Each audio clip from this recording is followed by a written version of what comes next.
ಅಪ್ಪ, ನೀನು ನಡೆಸು, ನೀನು ಮಹಿಮೆ ಹೊಂದು, ನೀನು ನಮ್ಮ ಜೊತೆ ಮಾತನಾಡು.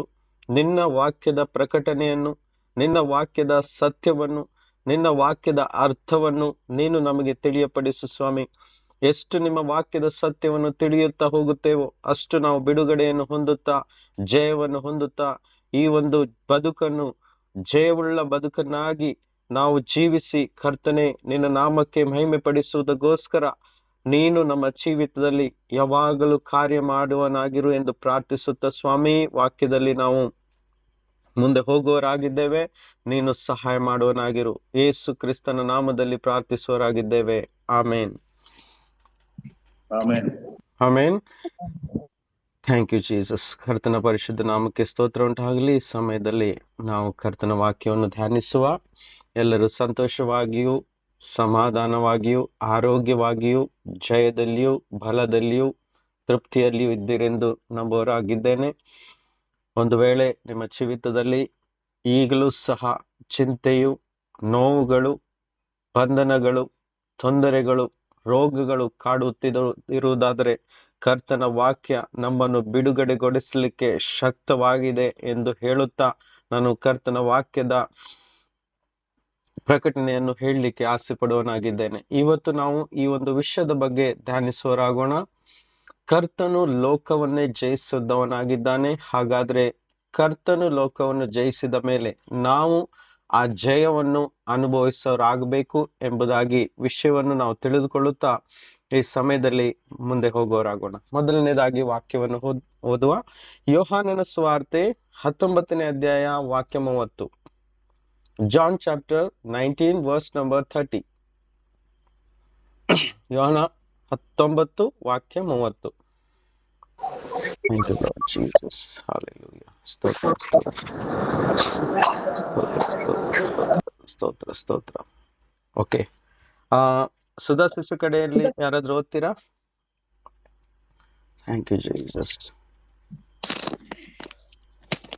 ಯೇಸು ಆ ಹುಳಿ ರಸವನ್ನು ತಕ್ಕೊಂಡ ಮೇಲೆ ತೀರಿತು ಎಂದು ಹೇಳಿ ತಲೆ ಬಾಗಿಸಿ ಆತ್ಮವನ್ನು ಒಪ್ಪಿಸಿ ಕೊಟ್ಟನು ಎಂಬುವಂತದೆ. ಇಲ್ಲಿ ನೋಡಿ, ವಾಕ್ಯ ಹೇಳುತ್ತದೆ ಯೇಸು ಶಿಲುಬೆ ಮೇಲೆ ಇರುವಂತ ಒಂದು ಸನ್ನಿವೇಶ. ಯೇಸು ಅಲ್ಲಿ ಒಂದು ಮಾತನ್ನು ಹೇಳ್ತಾರೆ ತನ್ನ ಪ್ರಾಣವನ್ನು ಬಿಡುವುದಕ್ಕಿಂತ ಮುಂಚೆ. ಆ ಮಾತು ಏನು ಅಂತ ಹೇಳಿದರೆ, ಎಲ್ಲವೂ ತೀರಿತು. ಇಂಗ್ಲಿಷ್ ಅಲ್ಲಿ ಹೇಳಿದೆ ಇಟ್ ಈಸ್ ಫಿನಿಶ್ಡ್. ತೀರಿತು ಎಂಬ ಮಾತು ದೊಡ್ಡ ಆಳವಾದ ಅರ್ಥವನ್ನು ಹೊಂದಿಕೊಂಡಿದೆ. ಇಡೀ ಮಾನವ ಕುಲಕ್ಕೆ ಬೇಕಾದಂತ ಎಲ್ಲ ಅವಶ್ಯಕತೆಗಳನ್ನು ಕರ್ತನಾದ ಯೇಸು ಶಿಲುಬೆ ಮೇಲೆ ಪೂರ್ಣ ಮಾಡಿ ಜಯವನ್ನು ಹೊಂದಿ ಅದನ್ನು ಪಡ್ಕೊಂಡು ಮಾನವ ಕುಲಗೋಸ್ಕರ ಕೊಡುತ್ತಾ ಆತನು ಹೇಳಿದನು, ನಾನು ಬಂದಂತ ಕಾರ್ಯವನ್ನು ಮಾಡಿ ಇಲ್ಲಿಗೆ ಮುಗಿಸಿದ್ದೇನೆ ಅಂತ ಹೇಳುತ್ತಾ ಇಟ್ ಈಸ್ ಫಿನಿಶ್ಡ್, ಇದು ಮುಗಿಯಿತು ಅಥವಾ ತೀರಿತು ಎಂದು ಹೇಳಿ ತನ್ನ ತಲೆ ಬಾಗಿಸಿ ಆತ್ಮವನ್ನು ಒಪ್ಪಿಸಿಕೊಡ್ತಾರೆ. ಆಮೇಲೆ ಇವತ್ತು ನಾವು ಇದನ್ನೇ ಸ್ವಲ್ಪ ಆಳವಾಗಿ ಯೇಸು ಸ್ವಾಮಿ ಇಡೀ ಮಾನವ ಕುಲದ ರಕ್ಷಣೆಗಾಗಿ, ಮಾನವ ಕುಲದ ಬಿಡುಗಡೆಗಾಗಿ, ಮಾನವ ಕುಲದ ನಿತ್ಯ ಜೀವಕ್ಕಾಗಿ, ಮಾನವ ಕುಲಕ್ಕೆ ಒಂದು ನಿರೀಕ್ಷೆಗಾಗಿ, ಮಾನವ ಕುಲಕ್ಕೆ ಬೇಕಾಗಿರುವಂತ ಎಲ್ಲ ಅವಶ್ಯಕತೆಗಳನ್ನು ಯೇಸು ಕ್ರಿಸ್ತನು ಶಿಲುಬೆ ಮೇಲೆ ಸಂಪೂರ್ಣವಾಗಿ ಆ ಕಾರ್ಯವನ್ನು ಮಾಡಿ ಮುಗಿಸಿದ್ದಾರೆ ಎಂಬುದನ್ನು ಒಂದೊಂದಾಗಿ ನಾವು ನೋಡುತ್ತಾ ಹೋಗೋಣ. ಆಮೇಲೆ ಹಾಗಾದ್ರೆ ಇನ್ನೊಂದು ವಾಕ್ಯವನ್ನು ಓದುವರಾಗೋಣ. ಯೋಹಾನನ ಸುವಾರ್ತೆ 16ನೇ ಅಧ್ಯಾಯ 33ನೇ ವಾಕ್ಯ.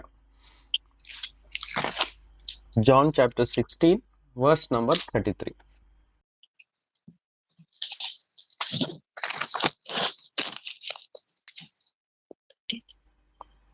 ನೀವು ನನ್ನಲ್ಲಿದ್ದು ಮನಃಶಾಂತಿಯನ್ನು ಹೊಂದಿದವರಾಗಿರಬೇಕೆಂದು ಇದನ್ನೆಲ್ಲ ನಿಮಗೆ ಹೇಳಿದ್ದೇನೆ. ಲೋಕದಲ್ಲಿ ನಿಮಗೆ ಸಂಕಟ ಉಂಟು, ಧೈರ್ಯವಾಗಿರಿ, ನಾನು ಲೋಕವನ್ನು ಜಯಿಸಿದ್ದೇನೆ ಎಂದು ಹೇಳಿದನು ಎಂಬುವಂತದ್ದೇ. ಧೈರ್ಯವಾಗಿರಿ. ಯೇಸುವಿನ ವಾಕ್ಯ ಹೇಳ್ತದೆ ಧೈರ್ಯವಾಗಿರಿ. ಈ ವಾಕ್ಯದ ಶಕ್ತಿಯು ನಿಮ್ಮೆಲ್ಲರ ಹೃದಯದಲ್ಲಿ ಇದೇ ಕ್ಷಣ ತುಂಬಿಕೊಳ್ಳಲಿ ಎಂದು ನಾನು ಹೇಳುವನಾಗಿದ್ದೇನೆ. ಯಾಕಂದ್ರೆ ಮನ ಮುರಿದವರಿಗೆ ಬೇಕಾಗಿರುವುದು ಮನಃಶಾಂತಿ.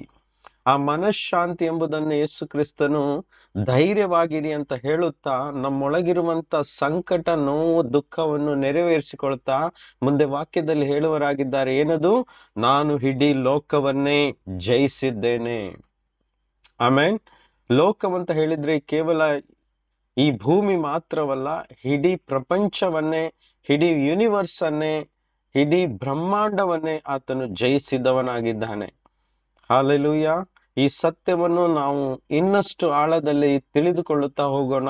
ಯೇಸು ಕ್ರಿಸ್ತನು ಲೋಕವನ್ನು ಯಾವ ರೀತಿಯಾಗಿ ಯಾವ ಯಾವ ವಿಷಯಗಳಿಂದ ಆತನು ಯುದ್ಧ ಮಾಡಿ ಜಯವನ್ನು ಹೊಂದಿಕೊಂಡಿದ್ದಾನೆ ಎಂಬುದನ್ನು ನಾವು ಒಂದೊಂದಾಗಿ ತಿಳಿದುಕೊಳ್ಳುತ್ತಾ ಹೋಗೋಣ.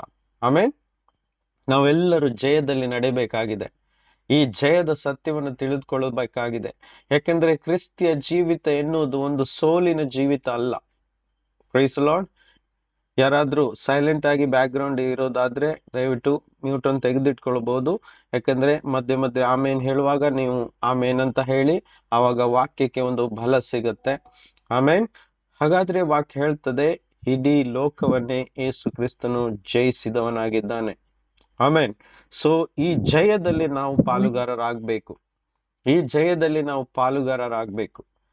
ನಾವು ಸಹ ಒಂದು ಜಯಮಯವಾದ, ಜಯವುಳ್ಳ ಜೀವಿತವನ್ನು ಜೀವಿಸಬೇಕು.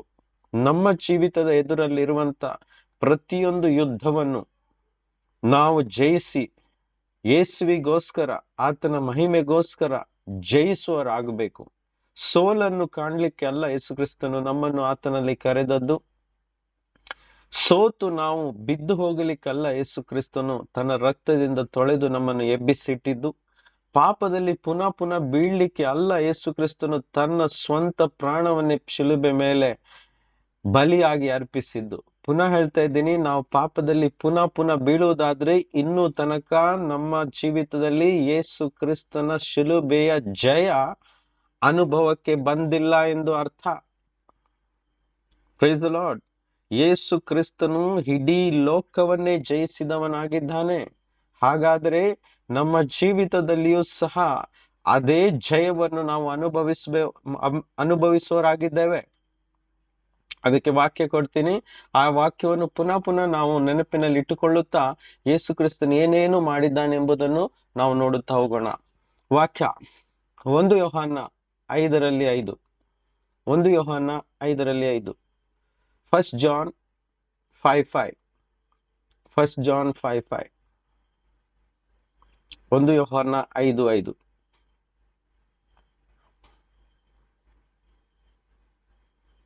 ಓದ್ತೀರಾ? Thank you Jesus. ಲೋಕವನ್ನು ಜಯಿಸುವಂತದ್ದು ನಮ್ಮ ನಂಬಿಕೆಯೇ. ಯೇಸುವು ದೇವರ ಮಗನೆಂದು ನಂಬಿದವರೇ ಅಲ್ಲದೆ ಲೋಕವನ್ನು ಜಯಿಸುವವರು ಇನ್ನಾರಿದ್ದಾರೆ ಮ್ಯೂಟ್ ಮಾಡಿ ಸಿಸ್ಟರ್.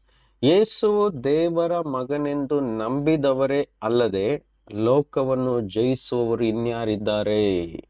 ಹಲ್ಲೆಲೂಯಾ. ಎಷ್ಟು ಅದ್ಭುತವಾಗಿದೆ ವಾಕ್ಯ ನೋಡಿ.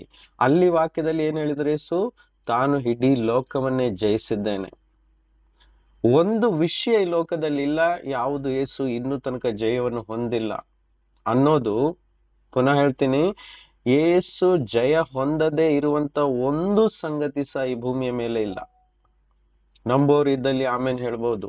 ಹಾಗಾದ್ರೆ ಯೇಸು ದೇವರ ಮಗನೆಂದು ನಂಬಿದವರೆಲ್ಲರೂ ಇಡೀ ಲೋಕವನ್ನು ಜಯಿಸುವರಾಗಿದ್ದಾರೆ.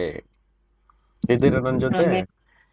ಯೇಸು ಕ್ರಿಸ್ತನು ಇಡೀ ಲೋಕವನ್ನು ಜಯಿಸಿದ್ದೆ ಆದ್ರೆ ಆತನ ಮಕ್ಕಳೆಲ್ಲರೂ, ಆತನನ್ನು ನಂಬಿದವರೆಲ್ಲರೂ ಇಡೀ ಲೋಕವನ್ನೇ ಜಯಿಸುವವರಾಗಿದ್ದಾರೆ. ಹಾಗಾದ್ರೆ ಈ ಜಯದ ಜೀವಿತದಲ್ಲಿ ನಾವೆಲ್ಲರೂ ಮುಂದೆ ಹೋಗ್ಬೇಕು.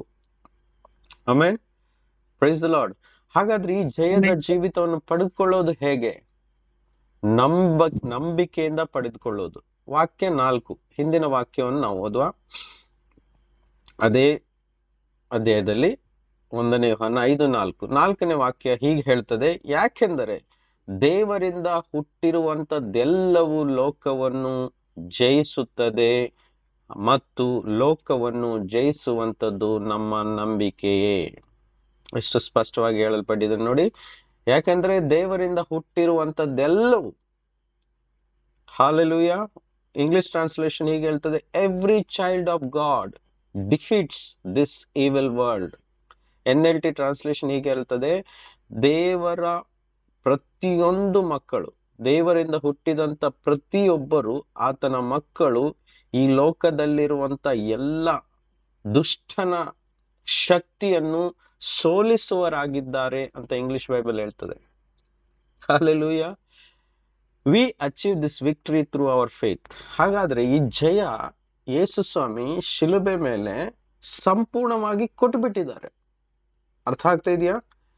ನಮ್ಮ ಜೀವಿತಕ್ಕೆ, ನಮ್ಮ ಆತ್ಮಿಕ ಜೀವಿತಕ್ಕೆ, ಅಂದ್ರೆ ಪಾಪದ ಮೇಲೆ ಜಯ ಹೊಂದಿ ನಿತ್ಯ ಜೀವವನ್ನು ಹೊಂದಿ ಪರಲೋಕಕ್ಕೆ ಸೇರುವ ತನಕ ನಮ್ಮ ಜೀವಿತದಲ್ಲಿ ಬರುವಂತ ಪ್ರತಿಯೊಂದು ಶೋಧನೆಯನ್ನು ಜಯಿಸುವುದಕ್ಕೆ ಬೇಕಾದಂತ ಜಯವನ್ನು, ಅದೇ ರೀತಿಯಾಗಿ ಭೂಮಿಯ ಮೇಲೆ ಬದುಕಿರುವ ಕಾಲದಲ್ಲಿ ನಮಗೆ ಬೇಕಾಗಿರುವಂತ ಆರೋಗ್ಯ, ಸಮಾಧಾನ, ಒಳ್ಳೆಯ ಜೀವಿತ, ಒಳ್ಳೆಯ ಕುಟುಂಬ, ಬೇಕಾಗಿರುವಂತ ಎಲ್ಲ ವಸ್ತುಗಳು ಇವೆಲ್ಲನೂ ಹೊಂದಿಕೊಂಡು ಭೌತಿಕವಾಗಿಯೂ ಸಹ ಒಂದು ಜಯವುಳ್ಳ ಜೀವಿತವನ್ನು ಜೀವಿಸ್ಲಿಕ್ಕೆ ಯೇಸು ಕ್ರಿಸ್ತನು ಶಿಲುಬೆ ಮೇಲೆ ಅದನ್ನು ತೀರಿಸಿ ಪೂರ್ಣ ಮಾಡಿ ಆ ಕೆಲಸವನ್ನು, ಜಯವನ್ನು ನಮಗೆ ಕೊಟ್ಟು ಬಿಟ್ಟಿದ್ದಾರೆ.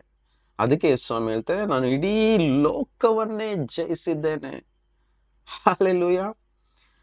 ಅಂತ ವಿಷಯ ಒಂದು ಇಲ್ಲ ಎಲ್ಲಿ ಆದ್ರೂ ಯೇಸು ಸ್ವಾಮಿ ಸೋಲನ್ನು ಕಂಡುಕೊಂಡಿದ್ದಾರೆ ಎಂಬುದು ಒಂದೇ ಒಂದು ವಾಕ್ಯ ಇಲ್ಲ. ಅಂದ್ರೆ ಅರ್ಥ, ಲೋಕದಲ್ಲಿ ಇರುವಂತ ಪ್ರತಿಯೊಂದನ್ನು ಯೇಸು ಕ್ರಿಸ್ತನು ಜಯಿಸಿದ್ದಾನೆ. ಆತನು ಜಯಿಸಿರುವುದಕ್ಕೋಸ್ಕರ ಇವತ್ತು ಆತನನ್ನು ನಂಬಿರುವಂತ ಆತನ ಮಕ್ಕಳು ಸಹ ಎಲ್ಲವನ್ನು ಜಯಿಸುವವರಾಗಿದ್ದಾರೆ. ಆಮೇನ್. ಹಾಗಾದ್ರೆ ಇನ್ನು ಏನೇನು ಯೇಸು ಸ್ವಾಮಿ ನಮಗೆ ಜಯದ ರೂಪದಲ್ಲಿ ಕೊಟ್ಟಿದ್ದಾರೆ ಅಂತ ಒಂದೊಂದಾಗಿ ನೋಡ್ತಾ ಹೋದಾಗ ಆ ಏರಿಯಾದಲ್ಲಿ ನಾವು ಜಯವುಳ್ಳವರಾಗಿದ್ದೇವಾ ಅಥವಾ ಇಲ್ಲ ಎಂಬುದನ್ನು ನಾವು ಕಂಡುಹಿಡಿಯುತ್ತಾ ಅದರಲ್ಲಿ ನಾವು ಜಯವನ್ನು ಪಡ್ಕೊಳ್ಳಿಕ್ಕೆ ಇವತ್ತಿನಿಂದ ಪ್ರಯತ್ನ ಮಾಡೋಣ. ಆಮೇನ್. ಓಕೆ, ಪುನಃ ಮತ್ತಾಯನ ಸುವಾರ್ತೆ 28:18 ನಾನೇ ಓದ್ತೀನಿ. ಮತ್ತಾಯನ ಸುವಾರ್ತೆ 28ನೇ ಅಧ್ಯಾಯ ವಾಕ್ಯ 18. ಮ್ಯಾಥ್ಯೂ 28:18. ಯೇಸು ಹತ್ತಿರಕ್ಕೆ ಬಂದು, ಪರಲೋಕದಲ್ಲಿಯೂ ಭೂಲೋಕದಲ್ಲಿಯೂ ಎಲ್ಲ ಅಧಿಕಾರವು ನನಗೆ ಕೊಡಲ್ಪಟ್ಟಿದೆ. ಹಾಲೆಲೂಯಾ. ನೋಡಿ, ಪರಲೋಕದಲ್ಲಿ ಅಂತ ಹೇಳಿದ್ರೆ ಹೆವೆನ್ ಅಂತ ಹೇಳಿದೆ ಇಂಗ್ಲಿಷ್ ಅಲ್ಲಿ, ಮತ್ತು ಭೂಲೋಕದಲ್ಲಿ ಅಂದ್ರೆ ಈ ಭೂಮಿ ಅಂತ ಹೇಳಲ್ಪಟ್ಟಿದೆ. ಪರಲೋಕ ಅಂತ ಹೇಳಿದ್ರೆ ಈ ಭೂಮಿಯ ಮೇಲಿರುವಂತ ಈ ಆಕಾಶದ ಭಾಗ, ಆತ್ಮ ಮಂಡಲ ಅಂತ ಹೇಳ್ಬೋದು. ಅಲ್ಲಿರುವಂತ ಎಲ್ಲ ಸಂಗತಿಗಳ ಮೇಲೆ ಅವರು ಜಯವನ್ನು ಹೊಂದಿದ್ದಾರೆ ಮತ್ತು ಭೂಮಿಯ ಮೇಲಿರುವಂತ ಎಲ್ಲ ಸಂಗತಿಗಳ ಮೇಲೆ ಜಯವನ್ನು ಹೊಂದಿದ್ದಾರೆ. ಅದೇನೇನೆಂಬುದನ್ನು ಒಂದೊಂದಾಗಿ ನೋಡುವ. ಯಾಕೆಂದ್ರೆ ಈ ಎರಡು ಕ್ಷೇತ್ರದಲ್ಲಿ ಜಯ ಸಿಕ್ಕಿದ್ರೆ ಮಾತ್ರ ನಾವು ಭೂಮಿಯಲ್ಲಿ ಸಮಾಧಾನವಾಗಿ ಕರ್ತನನ್ನು ಮಹಿಮೆ ಪಡಿಸುತ್ತಾ, ಕರ್ತನಿಗೋಸ್ಕರ ಗೆಲ್ಲುವವರಾಗುತ್ತಾ, ಕರ್ತನಿಗೋಸ್ಕರ ಅನೇಕ ಸಂಗತಿಗಳನ್ನು ಗೆಲ್ಲುತ್ತಾ ನಾವು ಕರ್ತನನ್ನು ಮಹಿಮೆ ಪಡಿಸ್ಲಿಕ್ಕೆ ಸಾಧ್ಯವಾಗತ್ತೆ. ನಮಗೆ ಒಂದು ಸೋಲಿನ ಬದುಕನ್ನು ಬದುಕಲಿಕ್ಕೆ ಯೇಸು ಸ್ವಾಮಿ ಆತನಲ್ಲಿ ನಮ್ಮನ್ನು ಆರಿಸಿಕೊಂಡಿಲ್ಲ. ನಾವೆಲ್ಲರೂ ಈ ಸತ್ಯವನ್ನು ಎಷ್ಟು ತಿಳಿತೀವೋ ಅಷ್ಟು ನಾವು ಜಯದ ಜೀವಿತದಲ್ಲಿ ಮುಂದೆ ಹೋಗುವವರಾಗಿದ್ದೇವೆ. ಆಮೇಲೆ ನಮಗೆ ಯಾವಾಗ್ಲೂ ದುಷ್ಟನು ಮಾಡುವಂತ ಒಂದು ಕೆಲಸ, ವಾಕ್ಯ ನಮಗೆ ಅರ್ಥವಾಗದಂತೆ, ವಾಕ್ಯ ನಮ್ಮ ಹೃದಯದಲ್ಲಿ ನೆಲೆ ನಿಲ್ಲದಂತೆ, ವಾಕ್ಯದ ಪ್ರಕಟಣೆ ನಮಗೆ ಗೊತ್ತಾಗದಂತೆ ಆತನು ಏನ್ ಮಾಡ್ತಾನೆ, ಮೊಟ್ಟ ಮೊದಲನೇದಾಗಿ ನಮ್ಮ ಹೃದಯದಲ್ಲಿ ಬಿತ್ತಲ್ಪಟ್ಟಂತ ವಾಕ್ಯವನ್ನು ಕದ್ದುಕೊಂಡು ಹೋಗ್ತಾನೆ. ಮಾರ್ಕ 4:15 ಹೇಳ್ತದೆ, ವಾಕ್ಯ ಬಿತ್ತಲ್ಪಟ್ಟ ಕೂಡಲೇ ಸೈತಾನನು ಬಂದು ಅದನ್ನು ಕದ್ದುಕೊಂಡು ಹೋಗ್ತಾನೆ ಅಂತ. ಹಾಗಾದರೆ ಯಾವಾಗ ವಾಕ್ಯ ಒಳಗೆ ಇರುವುದಿಲ್ಲವೋ ಅಲ್ಲಿ ನಾವು ಗಲಿಬಿಲಿ ಆಗುತ್ತಾ ಸತ್ಯವನ್ನು ತಿಳಿಯದೆ ಮಂಕಾಗ್ಬಿಡ್ತೀವಿ. ದುಷ್ಟನ ಕೆಲಸ ನಮ್ಮ ಮನಸ್ಸನ್ನು, ನಮ್ಮ ಆಲೋಚನೆಗಳನ್ನು, ನಮ್ಮ ಹೃದಯವನ್ನು ಮಂಕು ಮಾಡುವುದೇ ಆತನ ಕೆಲಸವಾಗಿದೆ. ಈ ಲೋಕದ ಅಧಿಪತಿಯು ನಿಮ್ಮ ಮನಸ್ಸನ್ನು ಮಂಕು ಮಾಡಿದ್ದಾನೆ ಅಂತ ವಾಕ್ಯ ಹೇಳ್ತದೆ. ಹಾಗಾದ್ರೆ ಈ ಸತ್ಯದ ವಾಕ್ಯಗಳು ಎಷ್ಟು ಮಾತ್ರಕ್ಕೂ ನಮ್ಮ ಜೀವಿತದಲ್ಲಿ ತುಂಬಿಕೊಂಡಿರ್ತವೆ, ನೆನಪಿನಲ್ಲಿರ್ತವೆ, ಅದರ ಮಹತ್ವವನ್ನು, ಅದರ ಶಕ್ತಿಯನ್ನು ನಾವು ತಿಳಿತಾ ಇರ್ತೇವೆ, ಅಷ್ಟು ಮಾತ್ರಕ್ಕೂ ನಾವು ನಮ್ಮ ಬದುಕಿನಲ್ಲಿ ಬರುವಂತ ಎಲ್ಲ ಯುದ್ಧಗಳನ್ನು ನಾವು ಜಯಿಸ್ಲಿಕ್ಕೆ ಸಾಧ್ಯವಾಗುತ್ತೆ. ಆಮೇಲೆ ಈ ಜಯ ಯೇಸು ಸ್ವಾಮಿ ಕಾಲ್ವಾರಿ ಶಿಲುಬೆ ಮೇಲೆ ಪಡೆದುಕೊಂಡಿದ್ದು ತನ್ನಗೋಸ್ಕರ ಮಾತ್ರ ಅಂತ ನಾವು ತಿಳ್ಕೊಂಡಿದ್ದೇವೆ ಅಲ್ವಾ? ಯೇಸು ಸ್ವಾಮಿ ತನಗೋಸ್ಕರ ಮಾತ್ರ ಇದು ಜಯವನ್ನು ಹೊಂದಿದ್ದು? ಖಂಡಿತವಾಗಿ ಅಲ್ಲ. ತನ್ನನ್ನು ನಂಬುವರಾದ ತನ್ನ ಮಕ್ಕಳಿಗೂ ಸಹ ಆ ಜಯ ಬೇಕೆಂದು ಯೇಸು ಸ್ವಾಮಿ ಕಾಲ್ವಾರಿ ಕ್ರೂಶಿಯ ಮೇಲೆ ಜಯವನ್ನು ಹೊಂದಿದ್ದು. ಹೌದಲ್ವಾ? ಅದೇ ವಾಕ್ಯವನ್ನು ಸ್ವಲ್ಪ ಮುಂಚೆ ನಾವು ಓದಿದ್ದೇವೆ. Price lord. ಹಾಗಾದ್ರೆ ಆತ್ಮ ಮಂಡಲದಲ್ಲಿ, ಅಂದ್ರೆ ಆಕಾಶ, ನಾವು ಕಣ್ಣಿಗೆ ಕಾಣುವಂತ ಆಕಾಶ ಮಂಡಲದಲ್ಲಿಯೂ ಮತ್ತು ಕಣ್ಣಿಗೆ ಕಾಣುವಂತ ಈ ಭೂಮಿಯ ಮೇಲೆಯೂ, ಎರಡು ಕ್ಷೇತ್ರದಲ್ಲಿಯೂ, ಎರಡು ಏರಿಯಾದಲ್ಲಿಯೂ ಸಹ ಯೇಸು ಸ್ವಾಮಿ ಎಲ್ಲವನ್ನು ಸೋಲಿಸಿ ಎಲ್ಲ ಅಧಿಕಾರಗಳನ್ನು ತನ್ನ ಕೈಯಲ್ಲಿ ಪಡೆದುಕೊಂಡಿದ್ದಾರೆ. ಆಮೇನ್, ಆಮೇನ್. ಹಾಗಾದ್ರೆ ನಾವು ಒಂದು ವಾಕ್ಯವನ್ನು ನೆನಪಿಸುವ. ಹಳೆ ಒಡಂಬಡಿಕೆಯಲ್ಲಿ ಏಷಾಯ ಪ್ರವಾದಿಯ ಗ್ರಂಥ 9ನೇ ಅಧ್ಯಾಯಕ್ಕೆ ಬರುವ. ಏಷಾಯ ಪ್ರವಾದಿಯ ಗ್ರಂಥ 9ನೇ ಅಧ್ಯಾಯ 6ನೇ ವಾಕ್ಯ ಹೀಗೆ ಹೇಳ್ತದೆ. 6ನೇ ವಾಕ್ಯ ಹೀಗೆ ಹೇಳ್ತದೆ. 6ನೇ ವಾಕ್ಯ ಹೀಗೆ ಹೇಳ್ತದೆ.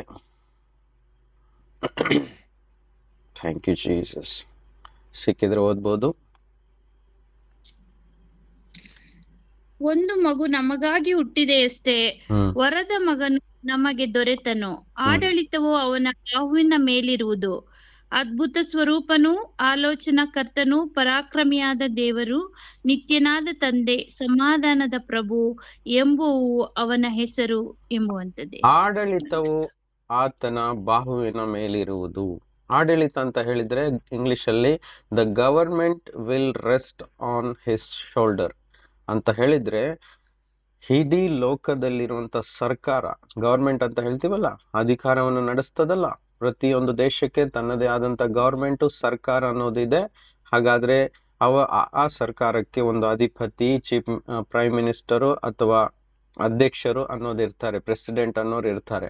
ಹಾಗಾದ್ರೆ ಇಡೀ ಲೋಕಕ್ಕೆ, ಇಡೀ ಭೂಮಿಗೆ, ಇಡೀ ಪ್ರಪಂಚಕ್ಕೆ, ಯೂನಿವರ್ಸಿಗೆ ಯೇಸು ಸ್ವಾಮಿ ಸರ್ಕಾರ ಅಥವಾ ಗವರ್ಮೆಂಟ್ ಅನ್ನು ಹೊಂದಿ, ಜಯವನ್ನು ಹೊಂದಿ, ಎಲ್ಲ ಅಧಿಕಾರವನ್ನು ತನ್ನ ಭುಜದ ಮೇಲೆ ಇಟ್ಕೊಂಡವರಾಗಿದ್ದಾರೆ. ಆತನು ಆಳುವವನಾಗಿದ್ದಾನೆ. ಯಾಕೆಂದ್ರೆ ಎಲ್ಲ ಅಧಿಕಾರವು ಆತನ ಕೈಯಲ್ಲಿ ಕೊಡಲ್ಪಟ್ಟಿದೆ.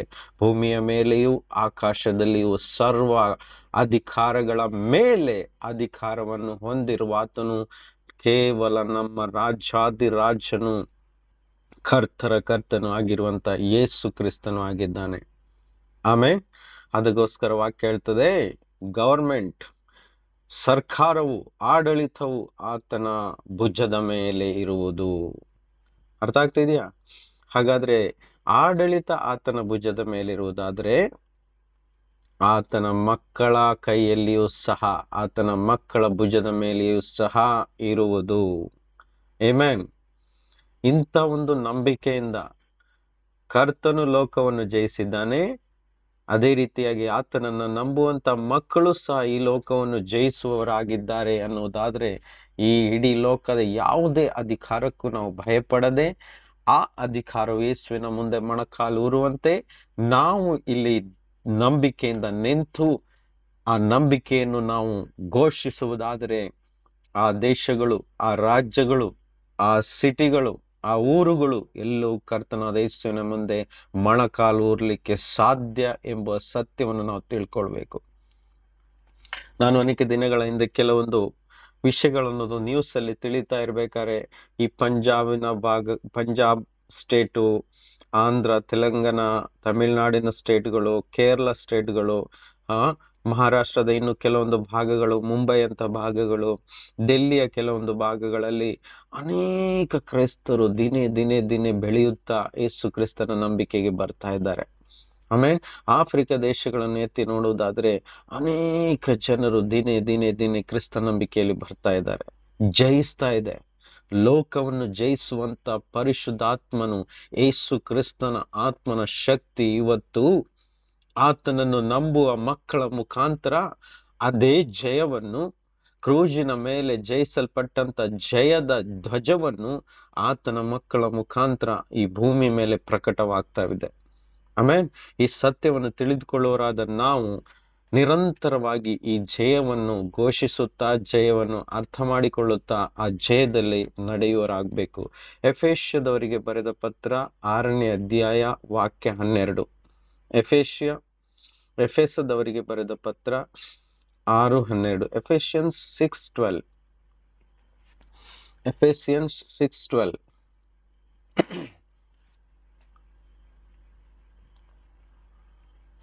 Thank you Jesus. ಹೌದಾ? ಸರ್ವಾಯುಧಗಳನ್ನು ಧರಿಸಿಕೊಳ್ಳಿರಿ.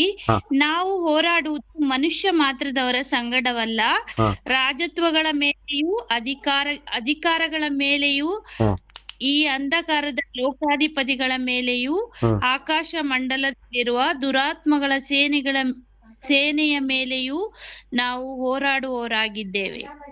ಇದು ಖಂಡಿತವಾಗಿ ಹೌದಾ? ಯಾಕೆ ವಾಕ್ಯ ಹೇಳ್ತದೆ? ನಾವು ರಾಜತ್ವಗಳ ಮೇಲೆ, ಅಧಿಕಾರಿಗಳ ಮೇಲೆ, ಅಂಧಕಾರದ ಎಲ್ಲಾ ಲೋಕಾಧಿಪತಿಗಳ ಮೇಲೆ, ಆಕಾಶದಲ್ಲಿರುವಂತ ದುರಾತ್ಮಗಳ ಸೇನೆಯ ಮೇಲೆ ನಾವೆಲ್ಲ ಹೋರಾಟ ಮಾಡುವರಾಗಿದ್ದೇವೆ. ಹೌದಾ? ಇದು ವಾಕ್ಯ ಹೇಳ್ತದೆ. ಯಾಕೆ ಹೀಗೆ? ಯಾಕೆ ಅಂತ ಹೇಳಿದ್ರೆ, ನಾವು ಆ ವಾಕ್ಯವನ್ನು ಆಲ್ರೆಡಿ ಓದಿದ್ದೆ. 1 ಯೋಹನ 5:5 ಯೇಸುವನ್ನು ನಂಬುವರೆಲ್ಲರೂ ಲೋಕವನ್ನು ಜಯಿಸುವವರಾಗಿದ್ದಾರೆ. Price the lord. ಲೋಕವನ್ನು ಜಯಿಸುವವರಾಗಿದ್ದಾರೆ. ಯಾರದು ಲೋಕವನ್ನು ಜಯಿಸುವವರು? ಯಾರು? ಯೇಸು ಲೋಕವನ್ನು ಜಯಿಸಿ ಆಯ್ತು. ಅದನ್ನು ನಮಗೆ ಡಿಕ್ಲೇರ್ ಮಾಡಿಕೊಟ್ಟಿ ಆಯ್ತು. ಹಾಗಾದ್ರೆ ಈಗ ಲೋಕವನ್ನು ಜಯಿಸುವವರು ಯಾರು? ಲೋಕವನ್ನು ಜಯಿಸುವವರು ಯಾರು? ನಾವು ನಂಬಿದವರು. ಯೇಸು ಕ್ರಿಸ್ತನ ಮೇಲೆ ನಂಬಿಕೆ ಇಟ್ಟಂತ ಯಾರೇ ಆಗಿರ್ಲಿ, ಅವರೇ ಇವತ್ತು ಲೋಕವನ್ನು ಜಯಿಸುವವರಾಗಿದ್ದಾರೆ. ಈ ಸತ್ಯವನ್ನು ನಮ್ಮ ಹೃದಯದಲ್ಲಿ ಇಳಿಸಿಕೊಳ್ಳುವ. ಅಂದ್ರೆ ನಮಗೆ ಎಲ್ಲದರ ಮೇಲೆ ಅಧಿಕಾರ ನಮಗೆ ಕೊಡಲ್ಪಟ್ಟಿದೆ. ಇವತ್ತು ಭೂಮಂಡಲದಲ್ಲಿಯೂ ಅದೇ ರೀತಿಯಾಗಿ ಆಕಾಶ ಮಂಡಲದಲ್ಲಿಯೂ ಎಲ್ಲ ಸರ್ವ ಅಧಿಕಾರಗಳು ನಮಗೆ ಕೊಡಲ್ಪಟ್ಟಿದೆ. Amen, amen. Praise lord, praise lord. ಹಾಗಾಗಿ ಈ ಲೋಕಾಧಿಪತಿಗಳು, ದುರಾತ್ಮ ಸೇನೆಗಳು, ಅಧಿಕಾರಿಗಳು, ರಾಜ್ಯತ್ವಗಳು ಇವೆಲ್ಲರ ಮೇಲೆ ಹೋರಾಡ್ಲಿಕ್ಕೆ ನಾವು ಶಕ್ತರಾಗಿದ್ದೇವೆ. ವಿಷಯ ಏನಪ್ಪಾ ಅಂತ ಹೇಳಿದ್ರೆ, ನಾವು ಹೋರಾಡ್ತಾ ಇಲ್ಲ. ನಮ್ಮ ಹೋರಾಟ ಕಡಿಮೆ ಆಗ್ಬಿಟ್ಟಿದೆ. ನಾವು ಇನ್ನು ಮೇಲೆ ಹೋರಾಟ ಮಾಡ್ಲಿಕ್ಕೆ ಆರಂಭಿಸ್ಬೇಕು. ಇದೇ ಯೇಸು ಸ್ವಾಮಿ ತನ್ನ ಮಕ್ಕಳಿಂದ ಆಸೆ ಪಡುವಂತ ಸಂಗತಿಯಾಗಿದೆ. ಆತನ ಚಿತ್ತವಾಗಿದೆ. ತನ್ನ ಮಕ್ಕಳು ಹೋರಾಡಿ ಜಯಿಸ್ಬೇಕೆಂಬುದಕ್ಕೆ ಆತನು ಬೇಕಾದಂತ ಎಲ್ಲ ಬಲಗಳನ್ನು, ಎಲ್ಲ ಉಪಕರಣಗಳನ್ನು, ಆಯುಧಗಳನ್ನು, ಎಲ್ಲ ಶಕ್ತಿಯನ್ನು ನಮಗೆ ಕೊಟ್ಟಿದ್ದಾನೆ. ಹೌದಾ? ನಾವು ಬಲಹೀನರೆಂದು ತಿಳಿದಿದ್ದಗೋಸ್ಕರನೇ ಪರಿಶುದ್ಧಾತ್ಮನ ಶಕ್ತಿಯು ನಿಮ್ಮ ಮೇಲೆ ಬರುವುದು, ಪರಿಶುದ್ಧಾತ್ಮನ ಸಾಮರ್ಥ್ಯವು ನಿಮ್ಮ ಮೇಲೆ ಬರುವುದು. ಆವಾಗ ನೀವು ಬಲವನ್ನು ಹೊಂದುವಿರಿ. ಆ ಬಲದಿಂದ ನೀವು ಲೋಕವನ್ನು ಜಯಿಸ್ಲಿಕ್ಕೆ ಸಾಧ್ಯ ಅಂತ ಯೇಸು ಸ್ವಾಮಿ ನಮಗೆ ತಿಳಿಸ್ಕೊಟ್ಟಿದ್ದಾರೆ. Praise the lord. Amen. Kolosse 2:14. Kolosse 2:14. Kolosse 2:14. Colossians chapter 2 verse number 14. ಆತನು ನಮ್ಮ ಅಪರಾಧಗಳನ್ನೆಲ್ಲ ಕ್ಷಮಿಸಿ, ನೋಡಿ, ಕ್ರೂಜೆಯ ಮೇಲೆ ತಾನು ಸುರಿಸಿದ ರಕ್ತದಿಂದ ನಮ್ಮ ಮೇಲೆ ಇದ್ದಂತ ಎಲ್ಲ ದೋಷಾರೋಪಣೆ ಮಾಡಿದಂತ ಆಜ್ಞಾರೂಪವಾಗಿದ್ದಂತ ಎಲ್ಲ ಪತ್ರವನ್ನು, ಅಂದ್ರೆ ಹಳ ಒಡಂಬಡಿಕೆಯಲ್ಲಿ ನಮ್ಮ ಪಾಪದ ವಿರೋಧವಾಗಿ ಅನೇಕ ವಾಕ್ಯಗಳಿದ್ದವು. ಅನೇಕ ದೋಷಪಡಿಸುವಂತ, ಅಪರಾಧವನ್ನು ಹೊರಿಸುವಂತ ಎಲ್ಲ ಆಜ್ಞೆಗಳನ್ನು ಯೇಸು ಸ್ವಾಮಿ ಕೆಡಿಸಿ ಅದನ್ನು ಶಿಲುಬೆಗೆ ಜಡಿದು ಇಲ್ಲದಂತಾಗಿ ಮಾಡಿದನು. ಆಮೇನ್. ಇದು ಶಿಲುಬೆ ಮೇಲೆ ಸಿಕ್ಕಂತ ಜಯ. ಈ ವಾಕ್ಯ ನಮ್ಮ ಹೃದಯದಲ್ಲಿ ಇಳಿದು ಹೋಗ್ಬೇಕು. ಈ ವಾಕ್ಯವನ್ನು ದಿನಾಲು ನಮ್ಮ ಬಾಯಲ್ಲಿಯೂ ನಮ್ಮ ಮನದಲ್ಲಿಯೂ ಅದು ಏನಾಗ್ತಾ ಇರ್ಬೇಕು? ಧ್ಯಾನಿಸ್ತಾ ಇರಬೇಕು. ಅದಕ್ಕೆ ಯೋಶುವನ ಹತ್ರ ಹೇಳ್ತಾರೆ ದೇವರು ಹಳೆ ಒಡಂಬಡಿಕೆಯಲ್ಲಿ, ನನ್ನ ವಾಕ್ಯಗಳು ನಿನ್ನ ಹೃದಯದಲ್ಲಿ ಹಗಲು ಇರುಳು ಧ್ಯಾನಿಸ್ಬೇಕು ಅಂತ. ಏನು? ವಾಕ್ಯವು ಹಗಲು ಇರುಳು ಧ್ಯಾನಿಸ್ಬೇಕು ಅಂತ ಹೇಳ್ತಾರೆ. ಯೋಶುವನ ಪುಸ್ತಕ ಓದೋದ್ ನೀವು ತೆಗೆಯೋದ್ ಬೇಡ, ನಾನೇ ಓದ್ತೀನಿ ನಿಮಗೋಸ್ಕರ. ಯೋಶುವನ ಹತ್ರ ಹೇಳ್ತಾರೆ 1:8 ಏನು, ಹೀಗೆ ಹೇಳ್ತದೆ, ಈ ಧರ್ಮಶಾಸ್ತ್ರವು ಯಾವಾಗಲೂ ನಿನ್ನ ಬಾಯಲ್ಲಿರಲಿ, ಹಗಲಿರುಳು ಅದನ್ನು ಧ್ಯಾನಿಸುತ್ತಾ ಅದರಲ್ಲಿ ಬರೆದಿರುವುದನ್ನೆಲ್ಲ ಕೈಗೊಂಡು ನಡೆ, ಆಗ ನಿನ್ನ ಮಾರ್ಗದಲ್ಲೆಲ್ಲ ಸಫಲನಾಗುವಿ.